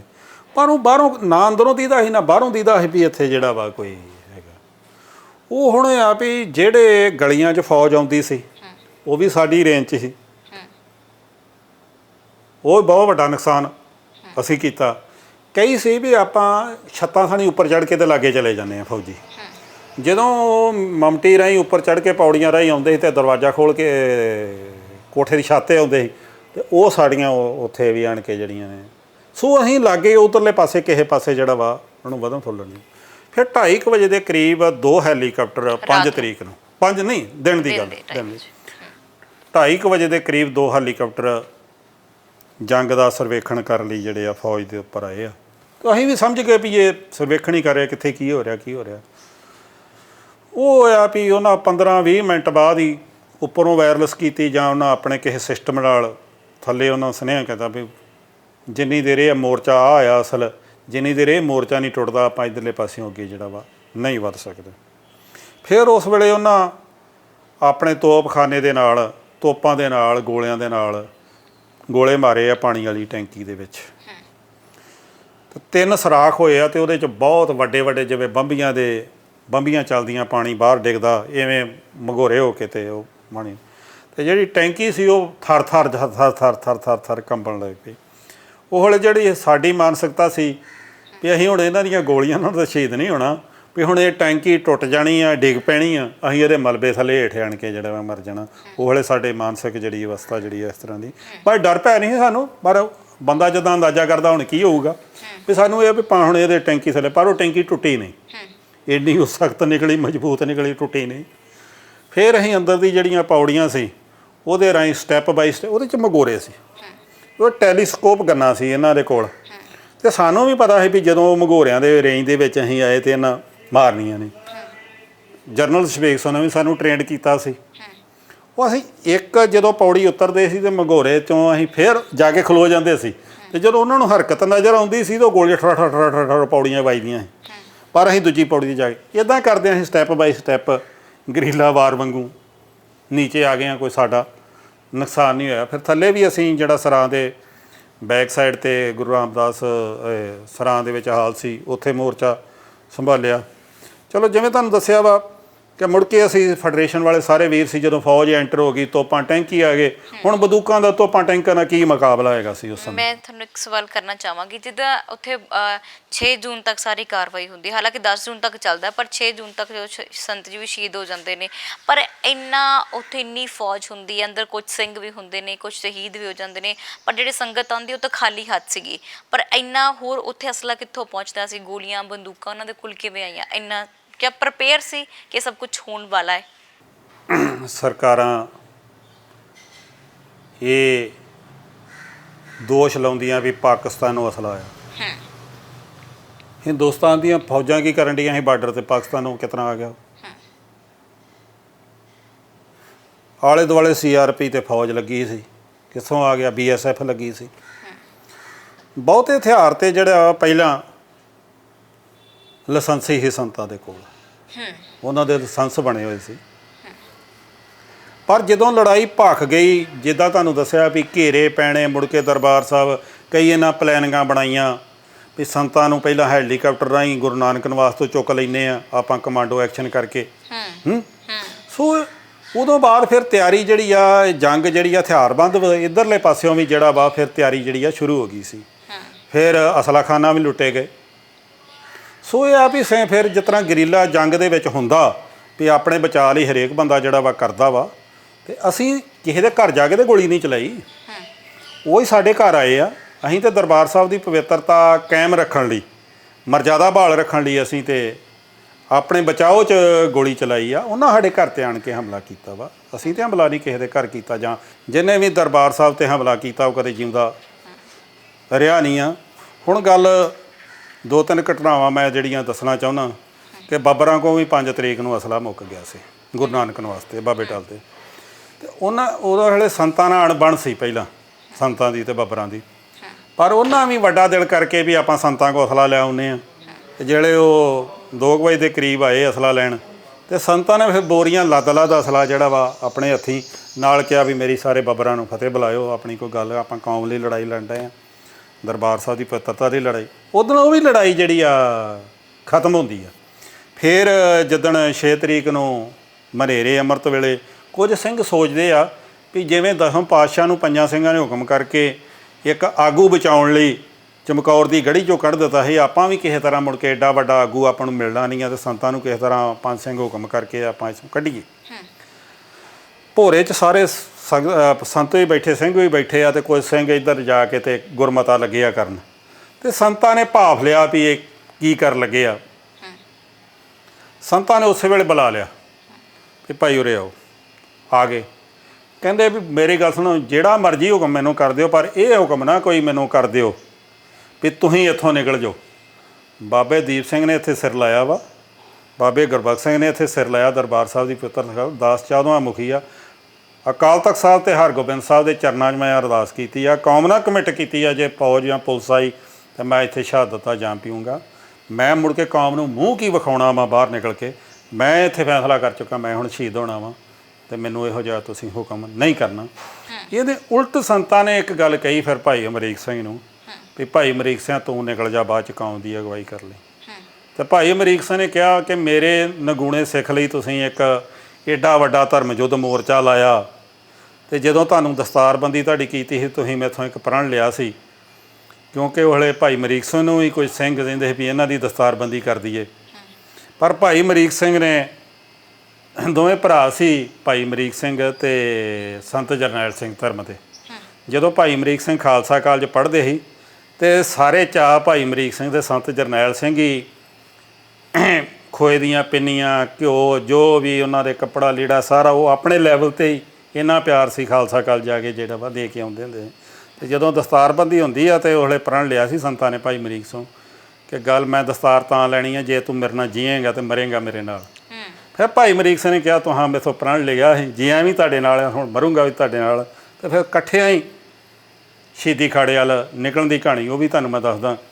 ਫਿਰ 8:30 ਵਜੇ ਕਰੀਬ ਅਰਦਾਸ ਕਰਦੇ ਆ ਸੰਤ ਅਕਾਲ ਤਖਤ ਸਾਹਿਬ 'ਤੇ। ਉਦੋਂ ਪਹਿਲਾਂ ਸਿੰਘਾਂ ਨੂੰ ਕਹਿੰਦੇ ਆ ਕਿ ਮੇਰੇ ਵੱਲੋਂ ਹੁਣ ਕੋਈ ਮਜਬੂਰੀ ਨਹੀਂ ਆ, ਮੈਂ ਤੁਹਾਡੇ ਸਾਰਿਆਂ ਦੇ ਖੁਸ਼ ਹਾਂ, ਤੁਸੀਂ ਸਾਰੇ ਮੇਰੇ ਨਾਲ ਨਿਭੇ ਆ ਵੀ ਅਸੀਂ ਤਾਂ ਹੁਣ ਸ਼ਹੀਦੀਆਂ ਹੀ ਦੇਣੀਆਂ, ਵੀ ਜਿਹੜਾ ਨਿਕਲਣਾ ਚਾਹੁੰਦਾ ਵਾ ਉਹ ਨਿਕਲ ਲਓ, ਨਿਕਲ ਜਾਓ ਬਾਹਰ, ਨਿਕਲ ਕੇ ਕੌਮ ਦੀ ਸੇਵਾ ਕਰ ਲਿਓ, ਕੌਮ ਦੀ ਅਗਵਾਈ ਕਰਿਓ। ਪਰ ਕਿਸੇ ਸਿੰਘ ਨੇ ਕਿਹਾ ਨਹੀਂ ਸੰਤ ਜੀ ਤੁਹਾਨੂੰ ਛੱਡ ਕੇ ਅਸੀਂ ਜਿਹੜਾ ਵਾ ਨਹੀਂ ਜਾ ਸਕਦੇ। ਫਿਰ ਉੱਥੇ ਅਰਦਾਸ ਹੋਈ ਅਕਾਲ ਤਖਤ ਸਾਹਿਬ 'ਤੇ।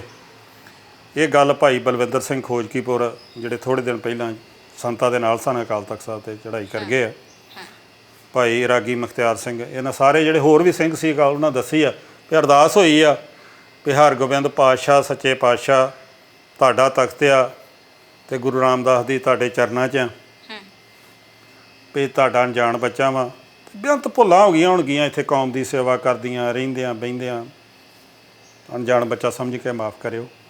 ਅਤੇ ਸ਼ਹੀਦੀ ਖਾੜੇ ਵੱਲ ਚੱਲੇ ਆ, ਹੁਣ ਆਸ਼ੀਰਵਾਦ ਬਖਸ਼ੋ ਵੀ ਸ਼ਹੀਦੀਆਂ ਦੁਸ਼ਮਣ ਨਾਲ ਜੂਝ ਕੇ ਜਿਹੜਾ ਵਾ ਪਾਈਏ।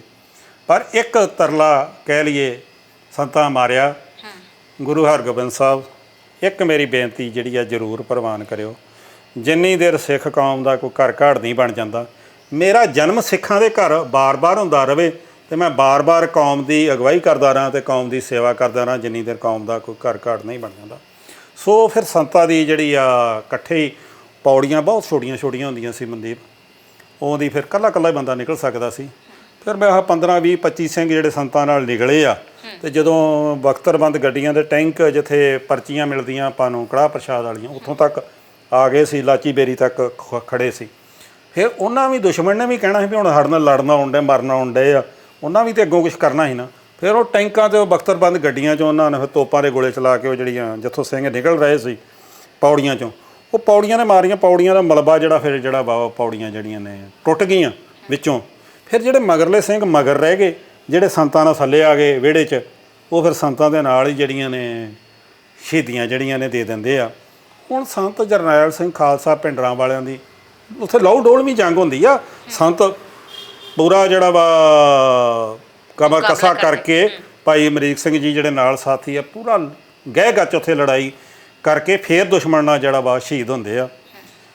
ਇੱਕ ਗੱਲ ਸੰਤਾਂ ਬਾਰੇ ਆ ਵੀ ਕਈ ਸਿੱਖ ਨਾ ਸਾਰਿਆਂ ਦਾ ਸਤਿਕਾਰ ਕਰਦੇ ਆ, ਅਸੀਂ ਅੱਖੀਂ ਡਿੱਠੀ ਇਹ ਸੰਤਾਂ ਦੀ ਸ਼ਹੀਦੀ, ਅਸੀਂ ਸੰਤਾਂ ਨੂੰ ਸ਼ਹੀਦ ਹੁੰਦੇ ਵੇਖਿਆ। ਮਨਦੀਪ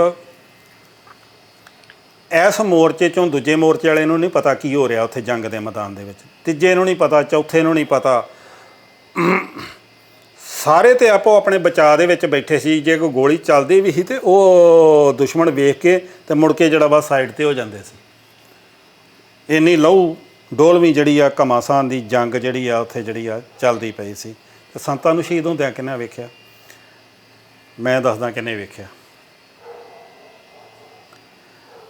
ਸੰਤਾਂ ਦੀ ਸ਼ਹਾਦਤ ਦਾ ਆਈ ਵਿਟਨੈਸ ਵੀ ਭਾਈ ਅਮਰੀਕ ਸਿੰਘ ਆ। ਉਹ ਪੁੱਛੋ ਹੁਣ ਕਿਉਂ? ਭਾਈ ਅਮਰੀਕ ਸਿੰਘ ਲੜਦਾ ਸ਼ਹੀਦ ਹੋ ਜਾਂਦਾ, ਨਹੀਂ ਫੱਟੜ ਹੋ ਜਾਂਦਾ। ਫੱਟੜ ਹੋਇਆ ਉਹ ਅਕਾਲ ਤਖਤ ਸਾਹਿਬ ਦੇ ਜਿਹੜੇ ਨਿਸ਼ਾਨ ਸਾਹਿਬ ਨੇ ਦੋ ਵੱਡੇ ਮੇਰੀ ਪੀਰੀ ਦੇ ਸਾਡੇ, ਉੱਥੇ ਥੋੜ੍ਹੀ ਜਿਹੀ ਉਹਦੀ ਕਿਤੇ ਢੋਹ ਲੱਗੀ ਆ ਜਾਂ ਕਿੱਦਾਂ ਹੋਇਆ ਵਾ। ਅੰਦਰ ਜਿਹੜੇ ਸਾਡੇ ਫੈਡਰੇਸ਼ਨ ਦੇ ਕਨਵੀਨਰ ਬਾਅਦ 'ਚ ਬਣਦੇ ਆ, ਸੰਤਾਂ ਦੇ ਭਰਾ ਦੇ ਦਮਾਦ ਸਨ ਭਾਈ ਗੁਰਜੀਤ ਸਿੰਘ ਹਰੀਹਰ ਝੋਕ। ਉਹ ਝੰਡੇ ਬੰਗੇ ਜਿਹੜੇ ਗੁਰਦੁਆਰੇ ਨੇ ਜਿੱਥੇ ਅਖੰਡ ਪਾਠ ਸਾਹਿਬ ਹੁੰਦਾ ਥੱਲੇ, ਉੱਥੇ ਸਨ ਆਪਣੇ ਨਾਲ। ਉਹਨਾਂ ਦੇ ਇੱਕ ਅੰਗਰੇਜ਼ ਸਿੰਘ ਸੀ ਫਿਰੋਜ਼ਪੁਰ ਦਾ। ਉਹ ਅੰਗਰੇਜ਼ ਸਿੰਘ ਸਾਡੇ ਨਾਲ ਫੌਜੀ ਕੈਂਪਾਂ 'ਚ ਵੀ ਰਿਹਾ, ਲੁਧਿਆਣੇ ਜੇਲ੍ਹ 'ਚ ਵੀ ਸਾਡੇ ਨਾਲ ਰਿਹਾ ਵਾ। ਉਹਨੇ ਮੈਨੂੰ ਲੁਧਿਆਣੇ ਜੇਲ੍ਹ 'ਚ ਇੱਕ ਗੱਲ ਦੱਸੀ ਸੀ ਵੀ ਜਦੋਂ ਸੰਤ ਉਤਰਦੇ ਆ ਜੰਕਾਰੇ ਛੱਡ ਕੇ, ਤੇ ਪੂਰਾ ਜਿਹੜਾ ਵਾ ਜੰਗ ਹੁੰਦੀ ਆ, ਪਰ ਸ਼ਹੀਦ ਹੁੰਦੇ ਅਸੀਂ ਵੀ ਨਹੀਂ ਵੇਖਿਆ, ਤੇ ਕਿਉਂਕਿ ਅਸੀਂ ਅੰਦਰ ਸੀ ਕਮਰੇ ਦੇ। ਭਾਈ ਅਮਰੀਕ ਸਿੰਘ ਜਦੋਂ ਫੱਟੜ ਹੁੰਦਾ, ਤੇ ਜਦੋਂ ਇਹਨਾਂ ਵੇਖਿਆ ਵੀ ਯਾਰ ਪ੍ਰਧਾਨ ਸਾਡਾ ਫੱਟੜ ਹੋਇਆ ਵਾ, ਤੇ ਆਪਾਂ ਚੁੱਕ ਕੇ ਅੰਦਰ ਲੈ ਆਈਏ ਕਿਸੇ ਤਰ੍ਹਾਂ, ਹਮਦਰਦੀ ਵਜੋਂ ਹੁੰਦਾ ਹੀ ਆ, ਸਹਿਕਦੇ ਸੀ। ਇਹ ਭਾਈ ਅਮਰੀਕ ਸਿੰਘ ਨੂੰ ਗੁਰਜੀਤ ਵਰਦੀਆਂ ਗੋਲੀਆਂ ਦੇ ਵਿੱਚ ਹੀ ਤੇ ਫੜ ਕੇ, ਤੇ ਨਾਲ ਹੀ ਤੇ ਹੈਗਾ ਬਰਾਂਡੇ ਦੇ ਵਿੱਚੋਂ ਫੜ ਕੇ ਤੇ ਅੰਦਰ ਲੱਗੇ ਲਿਆਉਣ। ਉਹ ਵੇਲੇ ਭਾਈ ਅਮਰੀਕ ਸਿੰਘ ਨੇ ਕਿਹਾ, ਗੁਰਜੀਤ ਸਿੰਘ ਭਾਣਾ ਵਾਪਰ ਗਿਆ ਹੋਏ, ਸੰਤ ਸ਼ਹੀਦ ਹੋ ਗਿਆ। ਜਿੱਦਾਂ ਵਰਾਗ ਦੇ ਵਿੱਚ ਐਡਾ ਵੱਡਾ ਆਗੂ ਤੇ ਜਰਨੈਲ ਕੌਮ ਨੂੰ ਹੁਣ ਜਿਹੜਾ ਵਾ ਨਹੀਂ ਕਦੇ ਜਿਹੜਾ ਮਿਲਣਾ, ਭਾਣਾ ਵਾਪਰ ਗਿਆ ਗੁਰਜੀਤ ਸਿੰਘ। ਤੇ ਉਹ ਹਾਲੇ ਫੜ ਕੇ ਅੰਦਰ ਹੀ ਲੱਗੇ ਆ, ਤੇ ਭਾਈ ਅਮਰੀਕ ਸਿੰਘ ਨੇ ਉੱਥੇ ਜਿਹੜੇ ਆਪਣੇ ਦਮ ਤੋੜ ਦਿੱਤਾ ਵਾ। ਸੋ ਸੰਤਾਂ ਦੀ ਸ਼ਹਾਦਤ ਦਾ ਆਈ ਵਿਟਨੈਸ ਵੀ ਭਾਈ ਅਮਰੀਕ ਸਿੰਘ ਸੀ, ਜਿਹਨੇ ਭਾਈ ਗੁਰਜੀਤ ਸਿੰਘ ਨੂੰ ਗੱਲ ਦੱਸੀ। ਗੁਰਜੀਤ ਸਿੰਘ ਤੋਂ ਮੁੜ ਕੇ ਸਾਨੂੰ ਇਹ ਲੁਧਿਆਣੇ ਜੇਲ੍ਹ 'ਚ ਅੰਗਰੇਜ਼ ਸਿੰਘ ਨੇ ਦੱਸੀ। ਫਿਰ ਇਹਦੀ ਆ ਥੋੜ੍ਹਾ ਚਿਰ 5-6 ਮਹੀਨੇ ਪਹਿਲਾਂ ਹੀ ਭਾਈ ਜੈਬ ਸਿੰਘ ਅਭਿਆਸੀ ਦਮਦਮੀ ਟਕਸਾਲ ਵਾਲੇ, ਜੋ ਅੱਜ ਕੱਲ੍ਹ ਸ਼੍ਰੋਮਣੀ ਗੁਰਦੁਆਰਾ ਪ੍ਰਬੰਧਕ ਕਮੇਟੀ ਦੇ ਮੈਂਬਰ ਨੇ, ਉਹਨਾਂ ਨੇ ਮੈਨੂੰ ਅਕਾਲ ਤਖਤ ਸਾਹਿਬ 'ਤੇ ਦੱਸੀ ਕਿ ਇਹ ਗੱਲ ਮੈਨੂੰ ਗੁਰਜੀਤ ਸਿੰਘ ਨੇ ਪਾਕਿਸਤਾਨ 'ਚ ਜਾ ਕੇ ਦੱਸੀ ਸੀ, ਕਿਉਂਕਿ ਗੁਰਜੀਤ ਸਿੰਘ ਵੀ ਨਿਕਲ ਗਿਆ ਸੀ, ਪਾਕਿਸਤਾਨ ਚਲ ਗਿਆ ਸੀ, ਭਾਈ ਜੈਬ ਸਿੰਘ ਹੋਰ ਵੀ ਸਿੰਘ ਗਏ ਸੀ, ਵੀ ਭਾਈ ਗੁਰਜੀਤ ਸਿੰਘ ਨੇ ਇਹ ਗੱਲ ਜਾ ਕੇ ਮੈਨੂੰ ਜਿਹੜੀ ਆ ਪਾਕਿਸਤਾਨ ਜਾ ਕੇ ਜਿਹੜੀ ਆ ਦੱਸੀ ਸੀ ਕਿ ਸੰਤ ਸ਼ਹੀਦ ਹੋ ਗਿਆ, ਤੇ ਭਾਈ ਅਮਰੀਕ ਸਿੰਘ ਨੇ ਹੀ ਸਾਨੂੰ ਜਿਹੜਾ ਦੱਸੇ। ਸੋ ਇਹ ਤਸਦੀਕ ਵੀ ਆਈ ਵਿਟਨੈਸ ਵੀ ਭਾਈ ਅਮਰੀਕ ਸਿੰਘ ਆ ਸੰਤਾਂ ਦੀ ਸ਼ਹਾਦਤ, ਜਿਹਨੇ ਭਾਈ ਗੁਰਜੀਤ ਸਿੰਘ ਨੂੰ ਦੱਸੀ। ਜੋ ਸਰਕਾਰ ਚਾਹੁੰਦੀ ਸੀ ਉਹਦੇ 'ਚੋਂ ਪੂਰੀ ਹੋ ਗਈ। ਜਦੋਂ ਉੱਥੇ ਹੋਰ ਜਣੇ ਆਉਂਦੇ ਨੇ, ਗੁਰਚਰਨ ਸਿੰਘ ਟੌੜਾ ਸਾਹਿਬ ਆਉਂਦੇ ਨੇ, ਬਲਵੰਤ ਸਿੰਘ ਰਾਮੂਵਾਲੀਆ ਆਉਂਦੇ ਨੇ, ਉਹ ਇੱਕ ਸਵਾਲ ਕਰਦੇ ਨੇ ਸਾਰਿਆਂ ਨੂੰ, ਇੱਕੋ ਸਵਾਲ ਸਾਰਿਆਂ ਦਾ ਹੁੰਦਾ ਹੈ, ਸੰਤ ਜੀ ਹੈਗੇ ਕਿ ਸ਼ਹੀਦ ਹੋ ਗਏ? ਹੁਣ ਜਦੋਂ ਸਾਡੀ ਗ੍ਰਿਫਤਾਰੀ ਹੁੰਦੀ ਆ 6 ਜੂਨ ਨੂੰ, ਗੱਲ ਲੰਮੀ ਹੁੰਦੀ ਆ, ਮੈਂ ਥੋੜ੍ਹੀ ਸ਼ਾਰਟ ਕਰ ਲਵਾਂ। ਅਸੀਂ ਵੀ ਹੁਣ ਇਹ ਪ੍ਰਣ ਕਰ ਲਿਆ ਸੀ ਵੀ ਅਸੀਂ ਫੈਡਰੇਸ਼ਨ ਵਾਲੇ ਜਿੰਨੇ ਵੀ ਆ 20-25 ਆਗੂ, ਵੀ ਅਸੀਂ ਜੀਏ ਵੀ ਇਕੱਠੇ ਆ, ਤੇ ਹੁਣ ਸ਼ਹੀਦੀਆਂ ਵੀ ਇਕੱਠਿਆਂ ਦੇਣੀਆਂ। ਜਦੋਂ ਟੈਂਕ ਤੋਪਾਂ ਆ ਗਏ, ਅਸੀਂ ਵੀ ਕਿਹਾ ਵੀ ਹੁਣ ਜੋ ਸਾਥੋਂ ਹੋਊਗਾ ਅਸੀਂ ਕਰ ਲਾਂਗੇ, ਜੋ ਇਸ ਤਰ੍ਹਾਂ ਫੌਜ ਕਰੂਗਾ ਸਾਨੂੰ ਸ਼ਹੀਦੀਆਂ ਹੋਣੀਆਂ, ਹੋਰ ਤਾਂ ਹੋਣਾ ਨਹੀਂ, ਬਚਣ ਵਾਲੀ ਤਾਂ ਗੱਲ ਹੀ ਕੋਈ ਨਹੀਂ ਸੀ। ਮਨਦੀਪ ਜੀ, ਅਸੀਂ ਸਮੁੰਦਰੀ ਹਾਲ ਨੂੰ ਸਰਾਂ ਦੇ ਜਿਹੜੇ ਕਮਰੇ ਸੀ ਨਾ ਬੈਕ ਸਾਈਡ 'ਤੇ, ਉਹਨਾਂ ਦੇ 4 ਕਮਰੇ ਸੀ ਜਿਨ੍ਹਾਂ ਦੇ ਮੂੰਹ ਸਮੁੰਦਰੀ ਹਾਲ ਨੂੰ ਖੁੱਲ੍ਹਦੇ ਸੀ, ਅਤੇ ਅਸੀਂ ਇੱਕ ਕੰਧ ਪਾੜ ਕੇ ਸਮੁੰਦਰੀ ਸਰਾਂ ਦੀ ਲਾਂਘਾ ਬਣਾਇਆ ਸੀ ਵੀ ਇੱਧਰੋਂ ਆ ਜਾ। ਅਸੀਂ ਇੱਕ ਲਾਸਟ ਕਮਰੇ ਦੇ ਵਿੱਚ ਉੱਥੇ ਜਿਹੜਾ ਵਾ ਸਾਰੇ ਹਰਮਿੰਦਰ ਸਿੰਘ ਸੰਧੂ ਸਾਰੇ ਅਸੀਂ ਉਸ ਕਮਰੇ 'ਚ ਆਪਣੇ ਆਪ ਨੂੰ ਡੱਕ ਲੈਂਦੇ ਹਾਂ ਵੀ ਜੋ ਹੁਣ ਫੌਜ ਨੇ ਆਉਣਾ ਵਾ, ਜੋ ਇਹਨਾਂ ਕੋਲ ਹੋਊਗਾ ਇਹ ਕਰਨਗੇ, ਜੋ ਸਾਥੂ ਉਹ ਹੋਣੀਆਂ ਤੇ ਸ਼ਹੀਦੀਆਂ, ਜਦੋਂ ਹੁਣ ਹੋਇਆ ਕੱਖ ਨਹੀਂ। ਸੋ ਪਰ ਉਹਨਾਂ ਆਉਂਦਿਆਂ ਹੀ ਜਦੋਂ ਤੁਹਾਨੂੰ ਦੱਸਿਆ ਨਾ ਵੀ ਕਤਲੇਆਮ ਕੀਤਾ ਸਰਾਂ ਦੇ ਵਿੱਚ ਅੰਧਾ ਤੋਂ, ਮੁੜ ਕੇ ਉਹਨਾਂ ਸਾਰੇ ਕਮਰਿਆਂ ਦੇ ਅਰਲ ਲਾਤੇ ਸਰਾਂ ਦੇ, ਇੱਕੋ ਬੰਦਾ ਬਾਹਰ ਨਾ ਨਿਕਲ ਸਕੇ। ਫਿਰ ਇਸੇ ਤਰ੍ਹਾਂ ਹੀ ਕੁਛ ਬੰਦੇ ਥੱਲੇ ਭੋਰੇ 'ਚ ਅਸੀਂ ਵੜ ਗਏ, ਬਚਾ ਲਈ ਕਹਿ ਲਈਏ ਜਾਂ ਟਾਈਮ ਕੱਢਣ ਲਈ, ਜਿਹਨੂੰ ਆਉਂਦੇ ਆ ਨਾ ਵੀ ਪਾਕਿਸਤਾਨ ਸੁਰੰਗ ਜਾਂਦੀ ਸੀ ਦਰਬਾਰ ਸਾਹਿਬ 'ਚ, ਉਹ ਤੇ ਸਰਾਂ ਦੇ ਥੱਲੇ ਇੱਕ ਭੋਰਾ ਵਾ ਜਿੱਥੇ ਰਜਾਈਆਂ ਤਲਾਈਆਂ ਸਮਾਨ ਸ਼੍ਰੋਮਣੀ ਗੁਰਦੁਆਰਾ ਪ੍ਰਬੰਧਕ ਕਮੇਟੀ ਰੱਖਦੀ ਆ, ਉੱਥੇ ਵੀ ਸੰਗਤ ਵੜੀ ਸੀ। ਅਤੇ ਇਹ ਮੁੜ ਕੇ ਜਿਹੜਾ ਵਾ 4 ਵਜੇ ਦੀ ਗੱਲ ਆ, ਮੈਨੂੰ ਸਰਦਾਰ ਹਰਮਿੰਦਰ ਸਿੰਘ ਸੰਧੂ, ਮੈਂ ਨੁਕਰੇ ਕਮਰੇ 'ਤੇ ਬੈਠਾ ਸੀ, ਸੰਧੂ ਐ ਨੁਕਰੇ ਬੈਠਾ ਸੀ, ਮੇਰਾ ਨਾਂ ਮੂਵਮੈਂਟ ਦੇ ਵਿੱਚ ਡਾਕਟਰ ਹੀ ਚੱਲਦਾ ਸੀ, ਮੇਰਾ ਮਨਜੀਤ ਸਿੰਘ ਭੋਮਾ, ਮੈਨੂੰ ਕੋਈ ਨਹੀਂ ਸੀ ਜਾਣਦਾ ਮੇਰੇ ਨਾਂ ਨੂੰ। ਮੈਨੂੰ ਆਂਦਾ ਡਾਕਟਰ ਜਿਹੜੀਆਂ ਬੀਬੀਆਂ ਦਰਵਾਜ਼ੇ ਦੇ ਬਾਹਰ ਬੈਠੀਆਂ ਨੇ, ਇਹਨਾਂ ਨੂੰ ਕਹਿ ਵੀ ਮੂੰਹ ਪਿੱਛੇ ਨੂੰ ਨਾ ਕਰਨ, ਅਤੇ ਸਾਡਾ ਬਾਂਹ ਪਿੱਛੇ ਨੂੰ ਕਰਕੇ ਤੇ ਅਰਲ ਖੋਲ੍ਹ ਦੇਣਾ ਦਰਵਾਜ਼ੇ ਦਾ। ਤਾਂ ਮੈਂ ਬਾਰੀ ਰਾਹੀਂ ਜਾਲੀ ਦੀ, ਮੈਂ ਕਿਹਾ ਭੈਣ ਜੀ ਵੀ ਤੁਸੀਂ ਮੂੰਹ ਨਾ ਪਿੱਛੇ ਨੂੰ ਕਰਿਓ ਹੌਲੀ ਜਿਹੀ, ਅਤੇ ਤੁਸੀਂ ਬਾਂਹ ਮਗਰ ਨੂੰ ਕਰਕੇ ਤੇ ਸਾਡਾ ਅਰਲ ਖੋਲ੍ਹ ਦਿਓ।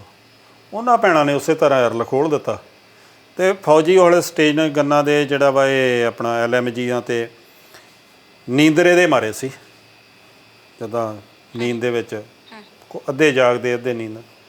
ਅਸੀਂ ਇਕੱਲਾ ਕਰਕੇ ਬੂਹਾ ਥੋੜ੍ਹਾ ਜਿਹਾ ਖੋਲ੍ਹ ਕੇ, ਅਤੇ ਉਹਨਾਂ ਦੇ ਵਿੱਚ ਹੀ ਜਿਹੜੇ ਅਸੀਂ ਸਾਰੇ ਜਿਹੜਾ ਮਿਕਸ ਹੋ ਕੇ ਅਸੀਂ ਬੈਠ ਜਾਂਦੇ ਹਾਂ। ਜਿਹੜੇ ਅਸੀਂ ਬੈਠ ਜਾਂਦੇ ਹਾਂ ਅਤੇ ਕਿਸੇ ਨੂੰ ਪਤਾ ਨਹੀਂ ਲੱਗਦਾ ਸਾਡਾ, ਅਰਲਾ ਹੀ ਫਿਰ ਮਾਰਤਾ, 11 ਕੁ ਵਜੇ ਦੇ ਕਰੀਬ ਗੱਲ ਆ। ਵੇਖੋ ਫੌਜ ਪੁਲਿਸ ਨਾਲ ਬੜੀ ਲੜਾਈ ਲੜੀ ਅਸੀਂ, ਬੜਾ ਜ਼ਬਰ ਜ਼ੁਲਮ ਕੀਤਾ ਪੁਲਿਸ ਨੇ ਸਾਡੇ ਤੇ। ਪਰ ਜਿਹੜਾ ਚੰਗਾ ਕੰਮ ਆ, ਅੱਜ ਇਹ ਇਤਿਹਾਸ ਬਣਨੀਆਂ ਗੱਲਾਂ, ਸਾਡੇ ਤੋਂ ਬਾਅਦ ਮਿਥਿਹਾਸ ਹੀ ਰਹਿਣਾ। ਬਿਲਕੁਲ ਜੋ ਇਤਿਹਾਸ ਆ ਅਸੀਂ ਆ ਇਤਿਹਾਸ, ਬਾਕੀ ਮਿਥਿਹਾਸ ਹੋ ਜਾਣਾ। ਡੀਐਸਪੀ ਅਪਾਰ ਸਿੰਘ ਬਾਜਵਾ,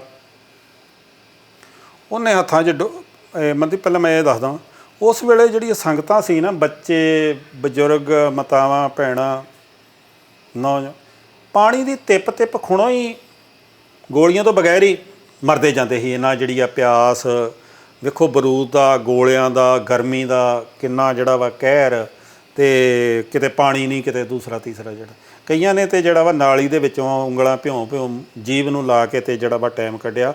ਕਈ ਜਿਹੜੇ ਆ ਪਾਣੀ ਖੁਣੋਂ ਹੀ ਉੱਥੇ ਮਰ ਗਏ। 11 ਕੁ ਵਜੇ ਡੀਐਸਪੀ ਪਾਰ ਸਿੰਘ ਬਾਜਵਾ ਹੁੰਦਾ, ਉਹਨਾਂ ਦੇ ਹੱਥ 'ਚ ਬਾਲਟੀਆਂ ਡੋਲੂ ਇਸ ਤਰ੍ਹਾਂ ਫੜੇ ਸੀ, ਨਾਲ ਹੀ ਪੁਲਿਸ ਦੀਆਂ ਵਰਦੀਆਂ 'ਚ ਹੀ, ਨਾਲ ਉਹ ਪੁਲਿਸ ਸੀ ਉਹਦੇ। ਜਿਹੜੇ ਉਹ ਆਇਆ ਅਤੇ ਉਹ ਸਾਨੂੰ ਪਾਣੀ ਲੱਗਾ ਪਿਆਉਣ, ਅਤੇ ਫੌਜ ਵਾਲੇ ਉਹਨਾਂ ਨੂੰ ਪੈ ਗਏ।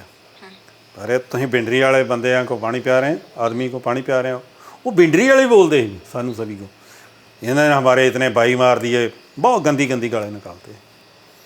ਪਰ ਉਹਨੇ ਡੀਐਸਪੀ ਪਾਰ ਸਿੰਘ ਬਾਜਵੇ ਨੇ ਕਿਹਾ, ਮੈਂ ਤੁਹਾਡੇ ਅਫਸਰਾਂ ਨਾਲ ਗੱਲ ਕਰਕੇ ਆਇਆ ਵਾਂ, ਇਹ ਹੁਣ ਬੰਦੇ ਅਰੈਸਟ ਹੋਏ ਆ, ਇਹਨਾਂ ਨੂੰ ਪਾਣੀ ਅਤੇ ਰਾਸ਼ਨ ਦੇਣਾ ਹੁਣ ਸਾਡੀ ਡਿਊਟੀ ਆ।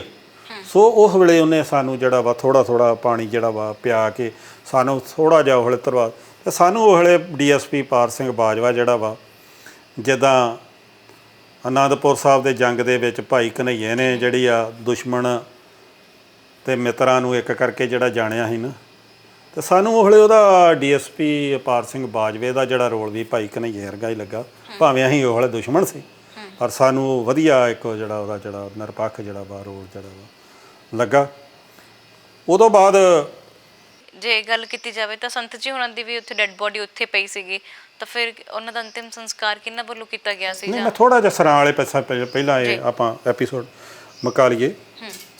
ਇਹਨਾਂ ਨੂੰ ਲੈ ਜਾਂਦੇ ਫੜ ਕੇ, ਫਿਰ ਉਹ 1 ਵਜੇ ਦੇ ਕਰੀਬ ਨਾ, ਜਦੋਂ ਉਹ ਫਿਰ ਰੋਸ਼ਨ ਜਿਹੜੇ ਉਹਨਾਂ ਅਰਲ ਲਾਏ ਸੀ ਨਾ ਕਮਰਿਆਂ ਦੇ ਸਰਾਂ ਦੇ, ਉਹਨਾਂ ਰਾਹੀਂ ਫਿਰ ਉਹ ਬੰਬ ਸੁੱਟਦੇ ਆ H-36, ਅਤੇ ਬਾਰੀਆਂ ਰਾਹੀਂ ਸਟੇਨ ਗਨਾਂ ਨਾਲ ਗੋਲੀਆਂ ਚਲਾਉਂਦੇ। ਜਿਹੜੇ ਅੰਦਰਲੇ ਬੰਦੇ ਸੀ ਉਹ ਅੰਦਰ ਹੀ ਭੁੰਨ ਦਿੰਦੇ ਆ। ਇੰਨਾ ਕਹਿਰ ਜਿਹੜਾ ਵਾ ਹੁੰਦਾ ਵਾ। ਜੇ ਤੁਸੀਂ ਜਿੱਥੇ ਤੁਸੀਂ ਨਿਕਲ ਕੇ ਆਏ ਹੋ, ਜਿੱਥੋਂ ਅਸੀਂ ਜਿਸ ਸਰਾਂ 'ਚੋਂ ਨਿਕਲ ਕੇ ਆਏ ਹਾਂ, ਜਿਸ ਸਰਾਂ 'ਚੋਂ ਅਸੀਂ ਨਿਕਲ ਕੇ, ਨਹੀਂ ਸਰਾਂ ਦੇ ਸਾਰੇ ਕਮਰਿਆਂ 'ਚ ਸਿੰਘ ਯਾਤਰੂ ਹੈਗੇ ਸੀ ਨਾ, ਉਹਨਾਂ ਨੂੰ ਰੋਸ਼ਨਦਾਨ ਸੀ, ਉਹਦੀ H-36 ਬੰਬ ਅਤੇ ਬਾਰੀਆਂ ਰਾਹੀਂ ਸਟੇਨ ਗਨ ਦੇ ਨਾਲ ਉਹ ਸਾਰੇ ਦੇ ਸਾਰੇ ਉੱਥੇ ਜਿਹੜੇ ਆ ਇਹਨਾਂ ਭੁੰਨ ਦਿੱਤੇ। ਇਸ ਤੋਂ ਵੀ ਅੱਗੇ ਜਿਹੜੇ ਆਉਂਦੇ ਨਾ, ਪਾਕਿਸਤਾਨ ਇੱਕ ਸੁਰੰਗ ਜਾਂਦੀ ਸੀ ਦਰਬਾਰ ਸਾਹਿਬੋਂ, ਜਿਹੜੀ ਪਹਿਲੇ ਗੱਲ ਕੀਤੀ ਹੈ। ਸੁਰੰਗ ਕੋਈ ਨਹੀਂ, ਸਰਾਂ ਦੇ ਥੱਲੇ ਇੱਕ ਭੋਰਾ ਵਾ, ਰਜਾਈਆਂ ਤਲਾਈਆਂ ਰੱਖਣ ਲਈ, ਸਮਾਨ ਰੱਖਣ ਲਈ ਯਾਤਰੂਆਂ ਦਾ। ਉਹ ਸੰਗਤ ਕੁਝ ਡਰਦੀ ਉਹਦੇ ਤੇ ਆਪਣੇ ਬਚਾਅ ਲਈ ਉਹ ਭੋਰੇ 'ਚ ਵੜ ਗਈ ਸੀ ਜੀ। ਜਦੋਂ ਥੱਲਿਓਂ ਗਰਮੀ ਪਈ, ਉੱਤੇ ਬਰੂਦ ਢੇਰ ਕਹਿਰ, ਸੰਗਤ ਆਪਣੇ ਬਚਾਅ ਲਈ ਵੀ ਅਸੀਂ ਉੱਪਰ ਜਾ ਕੇ ਸਾਹ ਤਾਂ ਲਈਏ ਕਿਤੇ, ਕੁਝ ਦੇ ਸਾਹ ਖੁਣੇ ਥੱਲੇ ਮਰ ਗਏ ਭੋਰੇ 'ਚ ਹੀ। ਉਹ ਯਕਦਮ ਉੱਪਰ ਨਿਕਲ ਕੇ ਜਦੋਂ ਵਿਹੜੇ ਨੂੰ ਆਉਂਦੇ ਆ, ਉਹਨਾਂ ਕਿਹਾ ਵੀ ਇਹ ਪਿੰਡਰੀ ਵਾਲੇ ਦੇ ਆਦਮੀ ਆ ਗਏ ਆ। ਉਹ ਵੀ ਸਾਰੇ ਜਦੋਂ ਉਹਨਾਂ ਫਿਰ ਸਾਰੇ ਦੇ ਸਾਰੇ ਜਿਹੜੇ ਆ ਉੱਥੇ ਸਰਾਂ ਦੇ ਵਿਹੜੇ 'ਚ ਉਹ ਵੀ ਜਿਹੜੇ ਆ ਸ਼ੂਟ ਜਿਹੜੇ ਆ ਕਰ ਦਿੱਤੇ ਆ। ਸੋ ਸਾਨੂੰ ਫਿਰ ਆਪਣੀ ਗ੍ਰਿਫਤਾਰੀ ਦੀ ਆਪਾਂ ਗੱਲ ਬਾਅਦ 'ਚ ਕਰਦੇ ਹਾਂ। ਆਪਾਂ ਹੁਣ ਅਕਾਲ ਤਖਤ ਸਾਹਿਬ 'ਤੇ ਵੀ ਸੰਤ ਉੱਥੇ ਜਿਹੜੇ ਆ ਸ਼ਹੀਦ ਹੋ ਜਾਂਦੇ ਆ, ਪਰ ਹਾਲੇ ਗੋਲੀ ਜਿਹੜੀ ਆ ਚੱਲੀ ਜਾਂਦੀ ਹੈ ਜਿੱਥੇ ਜਿੱਥੇ ਮੋਰਚਿਆਂ ਦੇ ਵਿੱਚ। 7 ਤਰੀਕ ਤੱਕ ਗੋਲੀ ਚੱਲ ਜਾਂਦੀ ਆ, ਗਿਆਨੀ ਜੈਲ ਸਿੰਘ ਦੇ ਆਉਣ ਤੱਕ। ਉਹਦਾ ਸਿਕਿਉਰਿਟੀ PSO ਜਿਹੜਾ ਵਾ ਉਹਦੇ ਗੋਲੀ ਲੱਗਦੀ ਆ, ਗੋਲੀ ਤਾਂ ਚੱਲਦੀ ਰਹਿੰਦੀ ਆ। ਅਤੇ ਸੰਤਾਂ ਦੀ ਜਿਹੜੀ ਸ਼ਨਾਖਤ ਆ, ਇਹ ਕਿਉਂਕਿ ਜਿਹੜੇ ਸਾਡੇ ਸਿੰਘ ਉੱਥੇ ਫੜੇ ਸੀ ਸਾਡੇ ਨਾਲ ਜੋਧਪੁਰ ਜੇਲ੍ਹ 'ਚ ਰਹੇ, ਸਾਰੇ ਕੱਲੀ ਕੱਲੀ ਗੱਲ ਦੱਸਦੇ ਆ। ਜਿਵੇਂ ਅਸੀਂ ਸਰਾਂ ਵਾਲੇ ਪਾਸੇ ਦੱਸਦੇ ਹਾਂ, ਘੰਟਾ ਘਰ ਵਾਲਿਆਂ ਘੰਟਾ ਘਰ ਦੀ ਦੱਸਦੀ, ਅਕਾਲ ਤਖਤ ਸਾਹਿਬ ਵਾਲਿਆਂ ਅਕਾਲ ਤਖਤ ਸਾਹਿਬ ਦਰਸ਼ਨੀ ਡਿਉੜੀ ਦੱਸਦੀ, ਅਕਾਲ ਤਖਤ ਸਾਹਿਬ ਵਾਲੀ ਡਿਉੜੀ, ਲਾਲ ਡਿਉਰੀ ਬਾਬੇ ਸਾਰੇ। ਫਿਰ ਜਦ ਜੋਧਪੁਰ ਜੇਲ੍ਹ 'ਚ ਜਦੋਂ ਅਸੀਂ ਇਕੱਠੇ ਹੋਏ ਜਾਂ ਫੌਜੀ ਕੈਂਪਾਂ 'ਚ ਇਕੱਠੇ, ਉਹ ਸਾਰਿਆਂ ਸਾਨੂੰ ਇੱਕ ਦੂਸਰੇ ਦੀਆਂ ਸਟੋਰੀਆਂ ਦਾ ਪਤਾ ਹੋ ਗਿਆ ਵੀ ਇਹ ਜਿਹੜੇ ਫਿਰ ਸਿੰਘ ਜਿਹੜੇ ਜਦੋਂ ਇਹਨਾਂ ਫੌਜ ਦੇ ਸੰਤ ਸ਼ਹੀਦ ਹੋ ਜਾਂਦੇ ਆ, ਕੁਝ ਪ੍ਰਕਰਮਾਂ 'ਚ ਵੀ ਸਿੰਘ ਜਿਹੜੇ ਆ ਫਿਰ ਇਹ ਗ੍ਰਿਫਤਾਰ ਕਰ ਲੈਂਦੇ ਆ। ਉਹਨਾਂ ਦੀਆਂ ਬਾਹਾਂ ਮਗਰ ਬੰਨ੍ਹ ਦਿੱਤੀਆਂ ਜਾਂਦੀਆਂ ਨੇ, ਕੁਝ ਨੂੰ ਘੰਟਾ ਘਰ ਦੇ ਬਾਹਰ ਜਿਹੜਾ ਵਾ ਬਿਠਾ ਦਿੱਤਾ ਜਾਂਦਾ ਵਾ, ਕੁਝ ਨੂੰ ਪ੍ਰਕਰਮਾਂ 'ਚ ਹੀ, ਅਤੇ ਬਾਹਾਂ ਬੰਨ੍ਹ ਕੇ ਮਗਰ ਫਿਰ ਉਹਨਾਂ ਦੇ ਗੋਲੀਆਂ ਵੀ ਮਗਰ ਇਸ ਤਰ੍ਹਾਂ ਬਾਹਾਂ ਬੰਨ੍ਹੇ। ਉਹ ਪੋਸਟਮਾਸਟਰ ਦੀਆਂ ਰਿਪੋਰਟਾਂ ਵੀ ਜਿਹੜੀਆਂ ਨੇ ਅੱਜ ਵੀ ਮੌਜੂਦ ਨੇ, ਜਿਹੜੀਆਂ ਵੀ ਬਾਹਾਂ ਬੰਨੀਆਂ ਨੇ ਮਗਰ ਨੂੰ ਤੇ ਇਸ ਤਰ੍ਹਾਂ ਜੀ ਇਹਨਾਂ ਦੇ ਪੋਸਟਮਾਰਟਮ ਜਿਹੜੀਆਂ ਨੇ ਫੌਜ ਨੇ ਗੋਲੀਆਂ ਮਾਰ ਕੇ ਈਵਨ ਛੋਟੇ ਜਿਹੜੇ ਬੱਚੇ ਆ ਕੋਈ 1.25 ਮਹੀਨੇ ਦਾ ਕੋਈ 2 ਮਹੀਨੇ ਦਾ ਉਹ ਐਂ ਉੱਪਰ ਛੁੱਟ ਕੇ ਇਹਨਾਂ ਨੇ ਜਿਹੜਾ ਵਾ ਖਡਾਉਣਿਆਂ ਵਾਂਗੂ ਤੇ ਇਹਨਾਂ ਪੂਰਾ ਜਿਹੜਾ ਵਾ ਥੱਲਿਓਂ ਸਟੇਨ ਗਨ ਦੇ ਬ੍ਰੈਸਟ ਮਾਰ ਕੇ ਸਾਡੇ ਬੱਚੇ ਵੀ ਕੋਹ ਕੇ ਇਹਨਾਂ ਜਿਹੜੇ ਸ਼ਹੀਦ ਕੀਤੇ ਆ। ਸੋ ਇਸ ਤੋਂ ਬਾਅਦ ਫਿਰ ਕੈਪਟਨ ਹਰਚਰਨ ਸਿੰਘ ਰੋਡੇ ਜੋ ਸੰਤ ਜਰਨੈਲ ਸਿੰਘ ਭਿੰਡਰਾਂ ਵਾਲੇ ਦੇ ਭਾਈ ਸਨ, ਫੌਜ ਉਹਨਾਂ ਨੂੰ ਲੈ ਕੇ ਆਉਂਦੀ ਹੈ ਸੰਤਾਂ ਦੀ ਸ਼ਨਾਖਤ ਕਰਾਉਣ ਲਈ ਮ੍ਰਿਤਕ ਦੇ ਦਾ। ਫਿਰ ਉਹ ਸਾਡੇ ਸਿੰਘਾਂ ਵੇਖਿਆ ਜਦੋਂ ਕੈਪਟਨ ਹਰਚਰਨ ਸਿੰਘ ਰੋਡੋ ਆਇਆ, ਇਹਦੇ ਸਾਹਮਣੇ ਉੱਥੇ ਡੈੱਡ ਬੋਡੀ ਰੱਖੀ ਆ ਸੰਤਾਂ ਮਹਾਂਪੁਰਖਾਂ ਦੀ, ਇਹਨੇ ਸ਼ਨਾਖਤ ਕੀਤੀ ਆ। ਜਦੋਂ ਬਾਅਦ ਹੀ ਫਿਰ ਭਾਈ ਅਮਰੀਕ ਸਿੰਘ ਦਾ, ਜਰਨਲ ਸਬੇਗ ਸਿੰਘ ਦਾ, ਸੰਤਾਂ ਮਹਾਂਪੁਰਖਾਂ ਦਾ, ਬਾਬਾ ਥਾਰਾ ਸਿੰਘ ਦਾ, ਇਹਨਾਂ ਚੌਂ ਦਾ ਸੰਸਕਾਰ ਫਿਰ ਬਾਬੇ ਸ਼ਹੀਦੀ ਹੋਇਆ ਵਾ।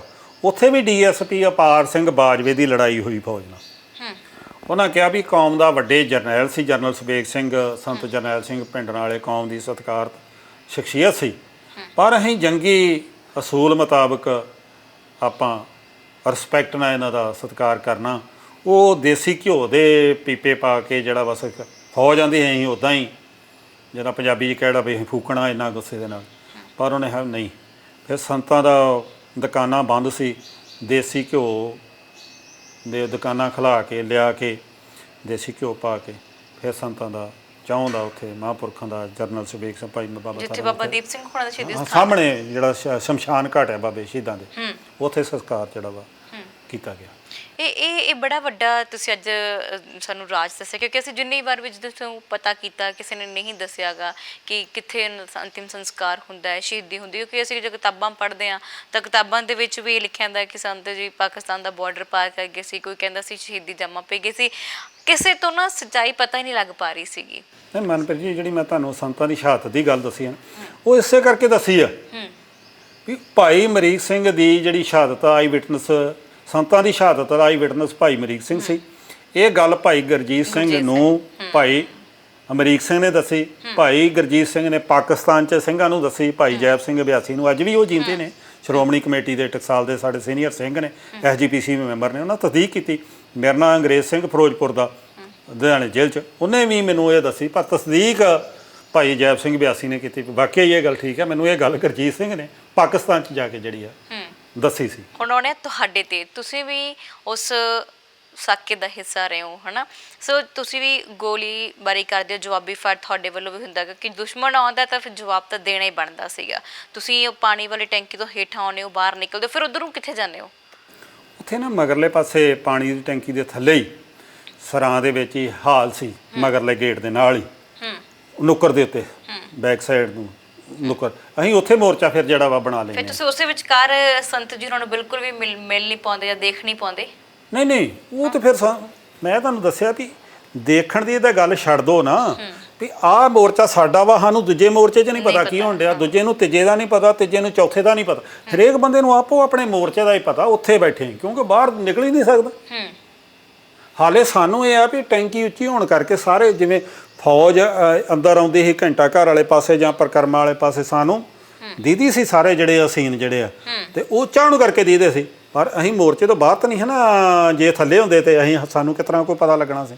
ਉਹ ਅਸੀਂ ਸਾਨੂੰ ਤਾਂ ਹੀ ਪਤਾ, ਜਾਂ ਸਾਰੇ ਸਿੰਘਾਂ ਤੋਂ ਅਸੀਂ ਬਾਕੀ ਸਿੰਘਾਂ ਤੋਂ ਜੋ ਸੁਣੀਆਂ ਗੱਲਾਂ ਨੇ ਅੱਖੀਂ ਡਿੱਠੇ ਜਿਹੜੇ ਸਾਰੇ ਸਾਡੇ ਸਾਥੀ, ਉਹਦੇ ਆਧਾਰ ਤੇ ਅਸੀਂ ਜਿਹੜਾ ਵਾ ਸਾਰਾ ਕੁਝ ਜਿਹੜਾ ਵਾ ਇਹ ਬਿਆਨ ਕਰਨ ਡਏ। ਇਕੱਲੇ ਇਹਦੇ ਤੁਹਾਨੂੰ ਕਈ ਕ੍ਰਾਸ ਚੈੱਕ ਨੇ। ਬਿਲਕੁਲ। ਫਿਰ ਉਸ ਤੋਂ ਬਾਅਦ ਤੁਸੀਂ ਨਿਕਲਦੇ ਹੋ, ਫਿਰ ਸਾਨੂੰ ਫਿਰ ਫੌਜ ਗ੍ਰਿਫਤਾਰ ਕਰ ਲੈਂਦੀ ਆ। ਇਹ ਵੀ ਬੜਾ ਦਰਦਨਾਕ ਸੀਨ ਹੈ ਮਨਦੀਪ ਜੀ। ਅਸੀਂ ਬਾਬਾ ਬੰਦਾ ਸਿੰਘ ਬਹਾਦਰ ਦਾ ਇਤਿਹਾਸ ਪੜ੍ਹਿਆ, ਗੁਰਦਾਸਗੜ੍ਹੀ ਦਾ।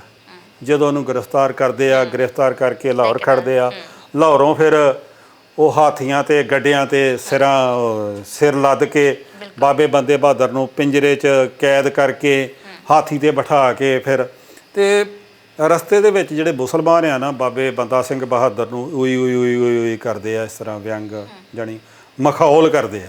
ਉਹ ਇਤਿਹਾਸ ਅਸੀਂ ਪੜ੍ਹਿਆ ਸੀ। ਸਾਡੇ ਨਾਲ ਵੀ ਇਸ ਤਰ੍ਹਾਂ ਹੀ ਹੋਇਆ।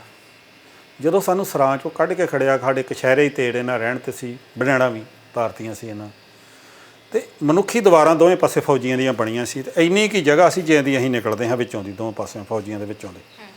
ਉਹਨਾਂ ਕੋਲ ਸਾਰਿਆਂ ਕੋਲ ਸਰੀਏ ਸੀ, ਏਡੇ ਬਾਂਹ ਜਿਹੜੇ ਉਹ ਸਰੀਆਂ ਦੇ ਨਾਲ ਫਿਰ ਠੋ ਠੋ ਠਰ ਤੇ ਉਹ ਗਾਲਾਂ ਮਨਦੀਪ ਜੀ ਇੰਨੀਆਂ ਗੱਦੀਆਂ ਕੱਢਦੇ ਸੀ ਤਾਂ ਨਾਲ ਇੰਨੇ ਜ਼ੋਰ ਦੇ ਸਰੀਏ ਮਾਰਦੇ ਸੀ ਵੀ ਜਿਵੇਂ ਆਪਾਂ ਫੁੱਟਬਾਲ ਨੂੰ ਠੁੱਡੇ ਮਾਰਦੇ ਆ ਉਹ ਕਰਦੇ ਆ ਇਵੇਂ ਅਸੀਂ ਨਿਕਲ ਕੇ ਫਿਰ ਜਿਹੜਾ ਵਾ ਚੀਕ ਚਹਾੜੇ ਦੇ ਵਿੱਚ ਜਿਹੜਾ ਵਾ ਅਸੀਂ ਬਰਮ ਬੂਟੇ ਮਾਰਕੀਟ ਤੱਕ ਸਰਾਂ ਦੇ ਬੈਕ ਗੇਟ ਤੋਂ ਸਾਨੂੰ ਜਿਹੜਾ ਮਗਰ ਦਰਵਾਜ਼ਾ ਸੀ ਉਹਦੀ ਕੱਢਿਆ ਅਤੇ ਬਰਮ ਬੂਟੇ ਮਾਰਕੀਟ ਜਿਹੜੀਆਂ ਨੇ ਬੱਸਾਂ ਲੱਗੀਆਂ ਸੀ ਇਹਦੀਆਂ ਪੰਜਾਬ ਰੋਡਵੇਜ਼ ਦੀਆਂ ਉਹਨਾਂ 'ਚ ਸਾਨੂੰ ਬਿਠਾਇਆ ਉਹਨਾਂ 'ਚ ਬਿਠਾ ਕੇ ਵੀ ਸਾਨੂੰ ਜਿਹੜਾ ਵਾ ਸਰੀਆਂ ਨਾਲ ਕੁੱਟਿਆ ਪੈਰਾਂ 'ਤੇ ਸਰੀਏ ਮਾਰੇ ਗਏ ਐਂ ਥੋੜ੍ਹਾ ਜਿਹਾ ਅੱਗੇ ਬੈਠਾ ਸੀ ਬੱਸ 'ਚ ਮਗਰਲੇ ਪਾਸੇ ਕੋਈ ਹਰੀਜਨ ਨਾਲ ਸਿੱਖ ਭਰਾ ਬੈਠੇ ਸੀ ਉਹਨਾਂ ਦਾ ਖੇਡਿਆ ਆਪਣੇ ਬਚਾਅ ਲਈ ਕਹਿੰਦੇ ਸਾਹਿਬ ਜੀ ਅਸੀਂ ਤੇ ਗਿਆਨੀ ਜੈਲ ਸਿੰਘ ਦੇ ਰਿਸ਼ਤੇਦਾਰ ਹਾਂ ਜੀ ਅੱਗੋਂ ਫੌਜੀ ਗਾਲ ਕੱਢ ਕੇ ਏਡੀ ਮੋਟੀ ਉਹ ਆਂਦਾ ਸਾਨੂੰ ਉਸੀ ਨੇ ਇੱਧਰ ਭੇਜਾ ਏ ਜਾਣੀ ਕਿ ਗਿਆਨੀ ਜੈਲ ਸਿੰਘ ਨੇ ਸਾਨੂੰ ਹਮਲਾ ਕਰ ਲਈ ਇੱਥੇ ਭੇਜਿਆ ਵਾ ਕੋਈ ਉੱਥੇ ਜਿਹੜਾ ਵਾ ਤਰਸ ਦੀ ਜਾਂ ਛੁੱਟਣ ਛਡਾਉਣ ਦੀ ਕੋਈ ਗੱਲ ਨਹੀਂ ਉਹਨਾਂ ਨੂੰ ਸਗੋਂ ਜ਼ਿਆਦਾ ਕੁੱਟਿਆ ਵੀ ਉਸੀ ਨੇ ਇੱਧਰ ਭੇਜਾ ਏ ਗਾਲਾਂ ਕੱਢ ਕੇ ਸੋ ਜਦੋਂ ਸਾਨੂੰ ਫੌਜਾਂ ਕੋਈ ਮਾੜੀ ਗੱਲ ਇਹ ਆ ਵੀ ਜਦੋਂ ਸਾਨੂੰ ਬੱਸਾਂ 'ਚ ਬਿਠਾ ਕੇ ਸਾਡਾ ਕਾਫਲਾ ਤੋਰਿਆ ਨਾ ਬੱਸਾਂ ਦਾ ਇੱਥੇ ਅਸੀਂ ਬਚ ਗਏ ਹਾਂ ਅਤੇ ਸਾਨੂੰ ਬਾਹਰ ਪਾਕਿਸਤਾਨ ਦੇ ਬਾਰਡਰ 'ਤੇ ਖੜ੍ਹ ਕੇ ਕਹਿਣਗੇ ਵੀ ਇਹ ਪਾਕਿਸਤਾਨ ਭੱਜਣ ਲੱਗੇ ਸਾਨੂੰ ਬਾਰਡਰ 'ਤੇ ਖੜ੍ਹ ਕੇ ਮਾਰਨਗੇ ਜੋ ਸਾਡੇ ਦਿਮਾਗ 'ਚ ਉਸ ਵੇਲੇ ਇਨਕਾਊਂਟਰ ਕਰਨਗੇ ਗੱਲ ਘੁੰਮ ਰਹੀ ਸੀ ਸਾਡੀ ਜਿਹੜੀ ਇਹ ਗੱਲ ਕਿਉਂਕਿ ਬਚਾਅ ਦੇ ਤਾਂ ਕੋਈ ਜਗ੍ਹਾ ਹੀ ਨਹੀਂ ਸੀ ਨਾ ਵੀ ਅਸੀਂ ਬਚ ਜਾਵਾਂਗੇ ਜਿਹੜੀ ਗੱਲ ਸਭ ਤੋਂ ਜ਼ਿਆਦਾ ਦੁਖਦਾਈ ਹਮਲਾ ਤੇ ਦੁਖਦਾਈ ਹੈ ਹੀ ਆ ਸਦੀਆਂ ਤੱਕ ਰਹਿਣਾ ਪਰ ਜਦੋਂ ਸਾਡਾ ਕਾਫਲਾ ਜਿਹੜਾ ਵਾ ਬੱਸਾਂ ਦਾ ਗ੍ਰਿਫਤਾਰ ਕਰਕੇ ਜਦੋਂ ਜਲ੍ਹਿਆਂਵਾਲੇ ਬਾਗ ਗਿਆ ਨਾ ਉੱਥੇ ਲక్ష్ਮੀ ਕਾਂਤ ਚਾਵਲਾ ਜਨ ਸੰਘ ਦੇ ਲੀਡਰ ਅਤੇ ਹਿੰਦੂਆਂ ਦੀਆਂ ਭੀੜਾਂ ਇਹ ਛੱਤਾਂ ਦੇ ਵੀ ਚੜ੍ਹੀਆਂ ਅਤੇ ਬਾਜ਼ਾਰਾਂ 'ਚ ਵੀ ਫੌਜੀਆਂ ਦੇ ਨਾਲ ਕੋਈ ਉਹਨਾਂ ਨੂੰ ਲੱਡੂ ਖਵਾਉਣ ਡਿਆ ਕੋਈ ਪੂੜੀਆਂ ਛੋਲੇ ਖਵਾਉਣ ਡਿਆ ਅਤੇ ਜਿਹੜੇ ਜਲ੍ਹਿਆਂਵਾਲੇ ਬਾਗ ਨੂੰ ਸਾਡਾ ਕਾਫਲਾ ਉੱਥੇ ਕਿ ਗਿਆ ਵਾ ਉੱਥੇ ਜਿਹੜੀ ਇਹਨਾਂ ਸਾਡੀ ਇਨਸਲਟ ਕੀਤੀ ਬੇਇੱਜ਼ਤੀ ਕੀਤੀ ਸਾਨੂੰ ਅਪਮਾਨਿਤ ਕੀਤਾ ਇਹਨਾਂ ਲੋਕਾਂ ਨਾਲ ਸਾਡੀ ਲੜਾਈ ਕੀ ਸੀ ਜਿਹੜੇ ਆਣ ਕੇ ਕੱਲ੍ਹ ਸੰਤ ਜਰਨੈਲ ਸਿੰਘ ਦੇ ਗੋਡੇ ਹੱਥ ਲਾਉਂਦੇ ਸੀ ਉਹ 6 ਜੂਨ ਦੀ ਸ਼ਾਮ ਨੂੰ ਸਾਨੂੰ ਕਹਿੰਦੇ ਭਿੰਡਰਾਂ ਵਾਲਾ ਉਈ ਉਈ ਉਈ ਭਿੰਡਰਾਂ ਵਾਲਾ ਉਈ ਉਈ ਉਈ ਉਈ ਉਈ ਉਈ ਉਈ ਉਈ ਇੱਡੂ ਬਣਾ ਕੇ ਜਿਵੇਂ ਤੁਹਾਨੂੰ ਦੱਸਿਆ ਨਾ ਬਾਬਾ ਬੰਦਾ ਸਿੰਘ ਬਹਾਦਰ ਨੂੰ ਮੁਸਲਮਾਨਾਂ ਨੇ ਇੱਡੂ ਬਣਾ ਕੇ ਮਖੌਲ ਕੀਤਾ ਜਦੋਂ ਦਿੱਲੀ ਖੜਿਆ ਵਾ ਹਾਥੀ 'ਤੇ ਜੰਗਲੇ 'ਚ ਬੰਨ੍ਹ ਕੇ ਇਵੇਂ ਹਿੰਦੂਆਂ ਨੇ ਸਾਨੂੰ ਜਿਹੜਾ ਜਲ੍ਹਿਆਂਵਾਲੇ ਬਾਗ ਤੋਂ ਲੈ ਕੇ ਉੱਚੇ ਪੁਲ ਤੱਕ ਹਾਲਗੇਟ ਤੱਕ ਸਾਡੀ ਪੂਰੀ ਇਹਨਾਂ ਤੋਏ ਤੋਏ ਉਈ ਉਈ ਅਤੇ ਇੱਡੂ ਬਣਾ ਕੇ ਸਾਨੂੰ ਭਿੰਡਰੀ ਵਾਲੀ ਉਈ ਉਈ ਉਈ ਉਈ ਜਿਵੇਂ ਬਹੁਤ ਵੱਡੀ ਇਹਨਾਂ ਕੋਈ ਜਿੱਤ ਪ੍ਰਾਪਤ ਕੀਤੀ ਹੁੰਦੀ ਆ ਅਤੇ ਫੌਜੀਆਂ ਨੂੰ ਉਹ ਸ਼ਰੇਆਮ ਲੱਡੂ ਵੰਡ ਰਹੇ ਸੀ ਅਤੇ ਦਹੀਂ ਨਾਲ ਪੂੜੀਆਂ ਛਕਾ ਰਹੇ ਸੀ ਇਹ ਘਟਨਾ ਸਾਨੂੰ ਸਾਰੀ ਜ਼ਿੰਦਗੀ ਨਹੀਂ ਭੁੱਲ ਸਕਦੀ ਉਦੋਂ ਜੀ ਕਰਦਾ ਸੀ ਇਹਦੇ ਨਾਲ ਮਰ ਜਾਈਏ ਜਾਂ ਉਤਰ ਕੇ ਇਹਨਾਂ ਨੂੰ ਜੇ ਸਾਡਾ ਬੱਸ ਚੱਲੇ ਤਾਂ ਇਹਨਾਂ ਨੂੰ ਮਾਰ ਦੇ ਵੀ ਤੁਹਾਡੇ ਨਾਲ ਸਾਡੀ ਲੜਾਈ ਕਾਹਦੀ ਹੈ ਅਤੇ ਫਿਰ ਜਦੋਂ ਸਾਡੀਆਂ ਬੱਸਾਂ ਉੱਚੇ ਪੁਲ 'ਤੇ ਗਈਆਂ ਨੇ ਰੇਲਵੇ ਸਟੇਸ਼ਨ ਨੂੰ ਥੱਲੇ ਨੂੰ ਹੋਈਆਂ ਨੇ ਫਿਰ ਅਸੀਂ ਹੁਣ ਟਾਰੀ ਬਾਰਡਰ ਖੜ੍ਹ ਕੇ ਸਾਨੂੰ ਉੱਥੇ ਮਾਰਨੀਆਂ ਪਰ ਸਦਰ ਥਾਣੇ ਰੇਲਵੇ ਸਟੇਸ਼ਨ ਲੰਘ ਕੇ ਸਦਰ ਥਾਣੇ ਨਾਲ ਬੱਸਾਂ ਜਿਹੜੀਆਂ ਇਹਨੂੰ ਹੋਈਆਂ ਫਿਰ ਸਾਨੂੰ ਥੋੜ੍ਹਾ ਜਿਹਾ ਹੋ ਗਿਆ ਵੀ ਸ਼ਾਇਦ ਹੁਣ ਸਾਨੂੰ ਫੌਜੀ ਛਾਉਣੀ ਖੜ੍ਹ ਲੱਗੇ ਉਹੀ ਗੱਲ ਹੋਇਆ ਫਿਰ ਸਾਨੂੰ ਫੌਜੀ ਛਾਉਣੀ ਲੈ ਜਾਂਦੇ ਆ ਉੱਥੇ ਸਕੂਲ ਸੀ ਕੇਂਦਰੀ ਵਿਦਿਆਲਿਆ ਸਕੂਲ ਉਹਦੇ 'ਚ 20-25 ਬੱਚਿਆਂ ਦੇ ਬੈਠਣ ਦਾ ਪ੍ਰਬੰਧ ਸੀ ਸਾਨੂੰ ਉਹਦੇ 'ਚ 80 100 ਦੇ ਸਾਨੂੰ ਤਾੜ ਦਿੱਤਾ ਬਾਥਰੂਮ ਕਰ ਲਈ ਅੰਦਰ ਪੀਪਾ ਰੱਖ ਦਿੱਤਾ ਅਤੇ ਕੋਈ ਪੱਖਾ ਨਹੀਂ ਕੋਈ ਗੱਲ ਨਹੀਂ ਕੋਈ ਬਾਤ ਨਹੀਂ ਅਤੇ ਜੋ ਪਸੀਨਿਆਂ ਨਾਲ ਸਾਡਾ ਹਾਲ ਸੀ ਜਾਂ ਅੰਦਰ ਬਦਬੂ ਦੇ ਨਾਲ ਸਾਡਾ ਹਾਲ ਸੀ ਉਹ ਸਾਨੂੰ ਪਤਾ ਜਾਂ ਰੱਬ ਨੂੰ ਪਤਾ ਵਾ ਇੱਕ 45 ਨੰਬਰ ਕਮਰਾ ਸੀ ਅਤੇ ਕਿਤੇ ਫੌਜੀ ਨੇ ਦਰਵਾਜ਼ਾ ਖੋਲ੍ਹਿਆ ਸਿੰਘਾਂ ਖੋਲ੍ਹਿਆ ਵੀ ਖਰੇ ਕੋ ਪਾਣੀ ਪਿਆਉਣ ਆਇਆ ਵਾ ਅਤੇ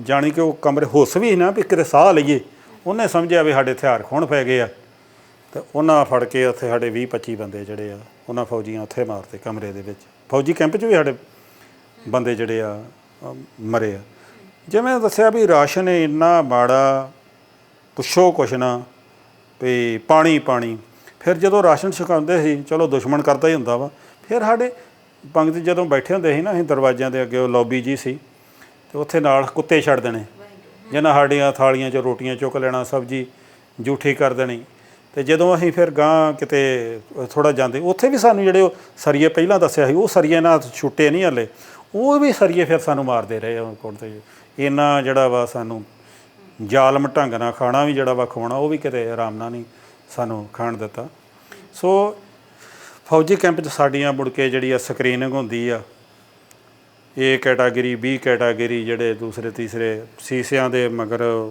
ਮੋਰੀਆਂ ਕੱਢੀਆਂ ਸੀ, ਮਗਰ ਸਾਰੀਆਂ ਏਜੰਸੀਆਂ ਬੈਠੀਆਂ ਸੀ, ਪੁਲਿਸ ਬੈਠੀ ਸੀ, ਫੌਜ ਦੇ ਜਿਹੜੇ ਅਫਸਰ ਬੈਠੇ ਸੀ, ਕੋਈ ਜਿਹੜੇ ਜਿਹਨਾਂ ਨੂੰ ਆਪਾਂ ਕੈਟ ਵੀ ਕਹਿ ਦਿੰਦੇ ਆ, ਸਾਡੇ ਆਪਣੇ ਭਰਾ ਜੀ, ਉਹ ਵੀ ਬੈਠੇ ਹੋਣਗੇ। ਉਹ ਫਿਰ ਇਸ਼ਾਰੇ ਕਰੀ ਜਾਂਦੇ ਸੀ, ਆ ਇੱਧਰ ਆ ਇੱਧਰ ਆ ਇੱਧਰ, ਜਿਹਨਾਂ ਨੂੰ ਉਹ ਜਾਣਦੇ ਸੀ। ਉਹਦੇ 'ਚ ਫਿਰ ਸਾਡੀਆਂ ਫਿਰ 2 ਕਮਰੇ ਜਿਹੜੇ ਆ ਸਭ ਤੋਂ A ਕੈਟਾਗਰੀ ਦੇ ਜਿਹੜੇ ਬਣੇ, 22 ਅਤੇ 23 ਨੰਬਰ ਕਮਰਾ। 22 'ਚ ਅਸੀਂ, 23 'ਚ ਹਰਮਿੰਦਰ ਸਿੰਘ ਸੰਧੂ ਹੋਣੀ ਸੀ। ਵੀ ਇਹ 2 ਕਮਰੇ ਫਿਰ ਜਿਹੜੇ ਪੂਰੇ ਜਿਹੜੇ ਟੋਪ ਮੋਸਟ ਜਿਹੜੇ ਉੱਥੇ ਜਿਹੜੇ ਹਾਈਸਟ ਵੀ ਪਿੰਡਰਾਂ ਵਾਲੇ ਦੇ ਬੰਦੇ ਜਿਹੜੇ ਖਾਸਮ ਖਾਸ ਆ ਵੀ ਇਹ ਆ। ਅਤੇ ਉੱਥੇ ਸਾਡੀਆਂ ਮੁੜ ਕੇ ਫੌਜੀਆਂ ਫੋਟੋ ਬੜੀਆਂ ਲਾਈਆਂ। ਇਹਨੀਆਂ ਸਾਡੀਆਂ ਵਿਆਹਾਂ 'ਤੇ ਨਹੀਂ ਲੱਥੀਆਂ ਹੋਣੀਆਂ, ਜਾਂ ਫਿਲਮੀ ਐਕਟਰਾਂ ਦੀਆਂ ਨਹੀਂ ਲੱਥੀਆਂ ਜਿੰਨੀਆਂ ਸਾਡੀਆਂ ਉੱਥੇ ਲੱਥੀਆਂ।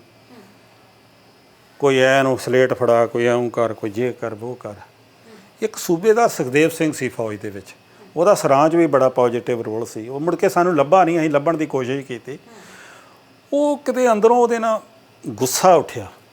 ਉਹ ਜਿਹੜੇ ਫੋਟੋਆਂ ਸਾਡੀਆਂ ਲਾ ਰਹੀਆਂ, ਉਹਨਾਂ ਗਾਲ ਕੱਢ ਕੇ ਨਾ, ਆਂਦਾ ਗਾਲ ਕੱਢ ਕੇ ਲੰਮੀ ਸਾਰੀ, आंदा अरे इनकी जो फ़ोटो ले रहे हैं ना आपके नेगेटिव गवा जाएंगे, जो इनने आपके फ़ोटो ले लिए इनके नेगेटिव नहीं गवाचेंगे, जो ना अखा ना तुहाडी फ़ोटो खिंच रही नेगेटिव गवाचेंगे। वो वाकई गल ਉਹਦੀ ਸੁਖਦੇਵ ਸਿੰਘ सूबेदार फौज ਦੀ ਉਦੋਂ ਸੱਚ ਹੋਈ, ਜਦੋਂ ਇੰਦਰਾ ਗਾਂਧੀ ਸਤਵੰਤ ਸਿੰਘ ਬੇਅੰਤ ਸਿੰਘ ਨੇ ਠੋਕ ਦਿੱਤੀ, ਭਾਈ ਜੰਦੇ ਨੇ ਤੇ ਭਾਈ ਸੁੱਖੇ ਨੇ ਵੈਦਿਆ ਮਾਰਤਾ। ਵਾਕਿਆ ਵੀ ਸਿੱਖ ਦੁਸ਼ਮਣੀ ਨਹੀਂ ਭੁੱਲਦਾ, ਕਿਸੇ ਨਾਲ ਦੋਸਤੀ ਵੀ ਨਹੀਂ ਭੁੱਲਦਾ, ਦੁਸ਼ਮਣੀ ਵੀ ਨਹੀਂ ਭੁੱਲਦਾ। ਸੋ ਮੁੜ ਕੇ ਸਾਨੂੰ ਉੱਥੋਂ ਕਈਆਂ ਨੂੰ ਅੰਮ੍ਰਿਤਸਰ ਜੇਲ੍ਹ ਲੈ ਜਾਂਦੇ ਆ, ਲੁਧਿਆਣੇ ਲੈ ਜਾਂਦੇ ਆ, ਨਾਭੇ ਲੈ ਜਾਂਦੇ ਆ, ਜੋਧਪੁਰ ਜੇਲ੍ਹ ਲੈ ਜਾਂਦੇ ਆ, ਅਜਮੇਰ ਜੇਲ੍ਹ ਲੈ ਜਾਂਦੇ ਆ, ਵੱਖ-ਵੱਖ। ਅਤੇ ਵੇਖੋ ਸਭ ਤੋਂ ਹੋਰ ਵੀ ਇੱਕ ਮਾੜੀ ਗੱਲ, ਜੇਲ੍ਹਾਂ 'ਚ ਕਦੇ ਤਸ਼ੱਦਦ ਨਹੀਂ ਹੁੰਦਾ। ਹਵਾਲਾ 'ਚ ਜੋ ਤਸ਼ੱਦਦ ਹੁੰਦਾ ਪੁਲਿਸ ਕਸਟਡੀ 'ਚ ਹੀ ਹੁੰਦਾ, ਇੰਟੈਰੋਗੇਸ਼ਨ ਸੈਂਟਰਾਂ 'ਚ। ਸਾਡੇ ਤਾਂ ਜੇਲ੍ਹਾਂ 'ਚ ਵੀ ਅਤੇ ਫੌਜੀ ਕੈਂਪਾਂ 'ਚ ਵੀ ਸਾਨੂੰ ਟੌਰਚਰ ਜਿਹੜਾ ਵਾ ਕਰਦੇ ਰਹੇ। ਪੁੱਠੇ ਟੰਗਣਾ, ਕਰੰਟ ਲਾਉਣਾ, ਕੁੱਟਣਾ, ਮਾਰਨਾ, ਭੁੱਖੇ ਰੱਖਣਾ, ਸੌਣ ਨਾ ਦੇਣਾ ਹੈ। ਲੁਧਿਆਣੇ ਜੇਲ੍ਹ 'ਚ ਵੀ, ਨਾਭੇ ਜੇਲ੍ਹ 'ਚ ਵੀ। ਫਿਰ ਨਾਭੇ ਜੇਲ੍ਹ 'ਚ ਸਾਡੇ ਪੇਰੈਂਟਸ ਨੇ ਜਿਹੜੀ ਹਾਈ ਕੋਰਟ 'ਚ ਰਿਟ ਕੀਤੀ ਵੀ ਜੇਲ੍ਹ 'ਚ ਤਾਂ ਕੋਈ ਫਰਜ਼ ਹੀ ਨਹੀਂ ਬਣਦਾ ਵੀ ਸਾਡੇ ਬੱਚਿਆਂ ਨੂੰ ਇੰਟੈਰੋਗੇਟ ਕਰਨ। ਫਿਰ ਉਹ ਬੰਦ ਹੋ ਗਿਆ ਜੇਲ੍ਹ ਦੇ ਅੰਦਰ। ਫਿਰ ਇਹਨਾਂ ਉਹਦੇ ਪ੍ਰਤੀਕਰਮ 'ਚ ਫੌਜ ਨੇ ਜਿਹੜੀ ਬਾਅਦ 'ਚ ਬਹੁਤ ਮਸ਼ਹੂਰ ਹੋਈ, ਲੱਧਾ ਕੋਠੀ, ਉਹ ਸਾਡੀ ਰਿਟ ਤੋਂ ਬਾਅਦ ਪੇਰੈਂਟਸ ਦੇ ਬਾਅਦ 'ਚ ਇਹਨਾਂ ਬਣਾਈ ਆ ਲੱਧਾ ਕੋਠੀ ਸੰਗਰੂਰ ਇੰਟੈਰੋਗੇਸ਼ਨ ਸੈਂਟਰ।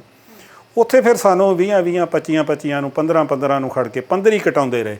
15-15 ਦਿਨ ਉੱਥੇ ਜਿਹੜਾ ਵਾ ਟੌਰਚਰ, ਪੁੱਠੇ ਤੋਤਿਆਂ ਵਾਂਗੂ ਲਮਕਾਈ ਰੱਖਣਾ, ਦਰਖਤਾਂ ਨਾਲ ਬੰਨ੍ਹ ਕੇ ਥੱਲੇ ਜਿਹੜਾ ਵਾ ਹੀਟਰ ਬਾਲ ਦੇਣੇ, ਕਰੰਟ ਲਾ ਦੇਣੇ, ਡਾਂਗਾਂ ਮਾਰਨੀਆਂ ਪੈਰਾਂ 'ਤੇ ਮਗਰ।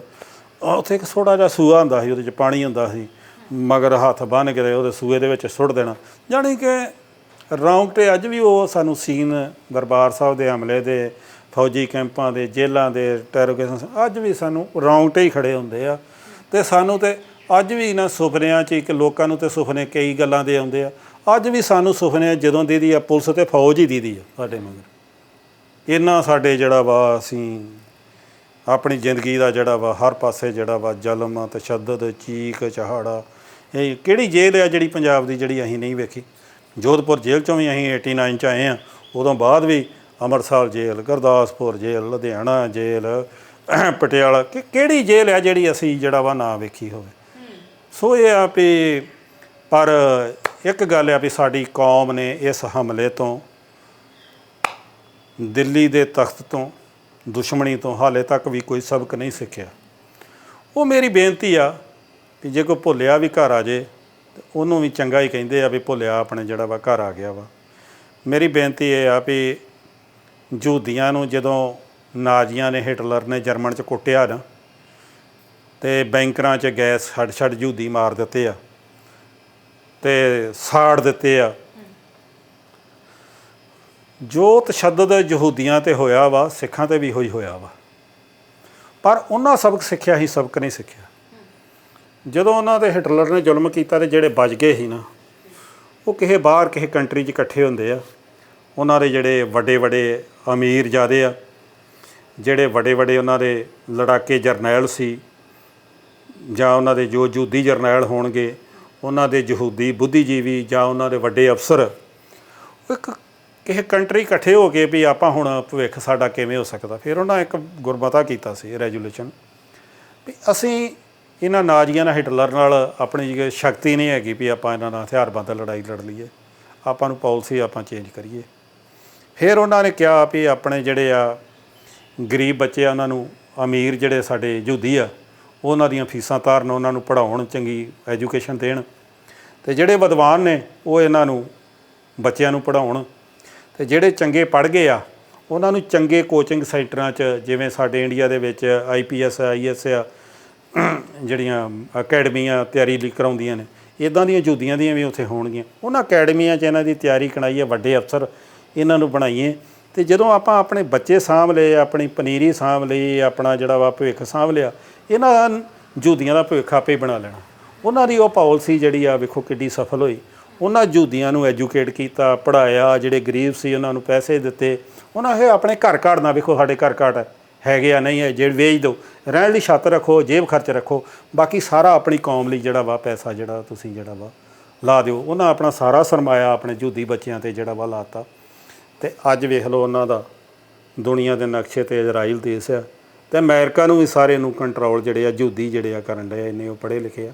ਸੋ ਸਾਡੀ ਕੌਮ ਦੇ ਆਗੂਆਂ ਨੂੰ, ਕੌਮ ਦੇ ਅਮੀਰਜ਼ਾਦਿਆਂ ਨੂੰ, ਸਿੱਖ ਜਰਨੈਲਾਂ ਨੂੰ, ਸਿੱਖ ਅਫਸਰਾਂ ਨੂੰ, ਸਿੱਖ ਬੁੱਧੀਜੀਵੀਆਂ ਨੂੰ ਮੇਰੀ ਹੱਥ ਜੋੜ ਕੇ ਬੇਨਤੀ ਆ ਕਿ ਹਾਲੇ ਡੁੱਲੇ ਬੇਰਾਂ ਦਾ ਵਿਗੜਿਆ ਕੱਖ ਨਹੀਂ। ਕੌਮਾਂ ਦੀਆਂ ਲੜਾਈਆਂ ਬੜੀਆਂ ਲੰਮੀਆਂ ਹੁੰਦੀਆਂ ਨੇ, ਇਹ ਸਦੀਆਂ ਚੱਲਦੀਆਂ ਰਹਿੰਦੀਆਂ ਨੇ। ਆਪਾਂ ਹੁਣ ਵੀ ਕਿਤੇ ਜਿਹੜਾ ਵਾ ਸਿਰ ਜੋੜ ਕੇ ਬੈਠ ਜਾਈਏ, ਯਹੂਦੀਆਂ ਤੋਂ ਸਬਕ ਸਿੱਖ ਕੇ ਆਪਣੇ ਬੱਚੇ ਜਿਹੜੇ ਆ ਐਜੂਕੇਟ ਜਿਹੜੇ ਆ ਕਰਕੇ ਉਹਨਾਂ ਨੂੰ ਚੰਗੀਆਂ ਪੋਸਟਾਂ 'ਤੇ ਪਹੁੰਚਾਈਏ, ਅਤੇ ਉਹਨਾਂ ਨੇ ਸਾਡੀ ਕੌਮ ਦਾ ਭਵਿੱਖ ਜਿਹੜਾ ਵਾ ਸੁਨਹਿਰੀ ਆਪੇ ਬਣਾ ਲੈਣਾ, ਉਜਲਾ ਆਪਣੇ ਬਣਾ ਲੈਣਾ, ਬਰਾਈਟ ਆਪੇ ਉਹਨਾਂ ਨੇ ਕਰ ਲੈਣਾ ਵਾ।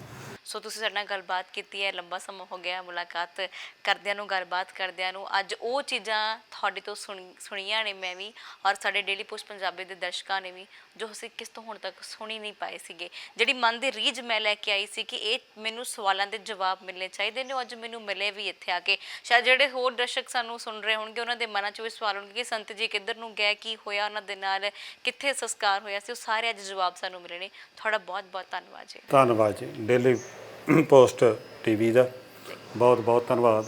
ਦਰਸ਼ਕਾਂ ਦਾ ਵੀ ਬਹੁਤ ਬਹੁਤ ਧੰਨਵਾਦ ਜਿਹੜੇ ਤੁਹਾਡੇ TV ਦੇ ਜ਼ਰੀਏ ਸਾਨੂੰ ਸੁਣ ਰਹੇ ਆ ਅਤੇ ਅੱਖੀਂ ਡਿੱਠੇ ਹਾਲਾਤ ਜਿਹੜੇ ਆ ਸੁਣ ਰਹੇ ਆ। ਬਹੁਤ ਬਹੁਤ ਧੰਨਵਾਦ। ਵਾਹਿਗੁਰੂ ਜੀ ਕਾ ਖਾਲਸਾ, ਵਾਹਿਗੁਰੂ ਜੀ ਕੀ ਫਤਿਹ।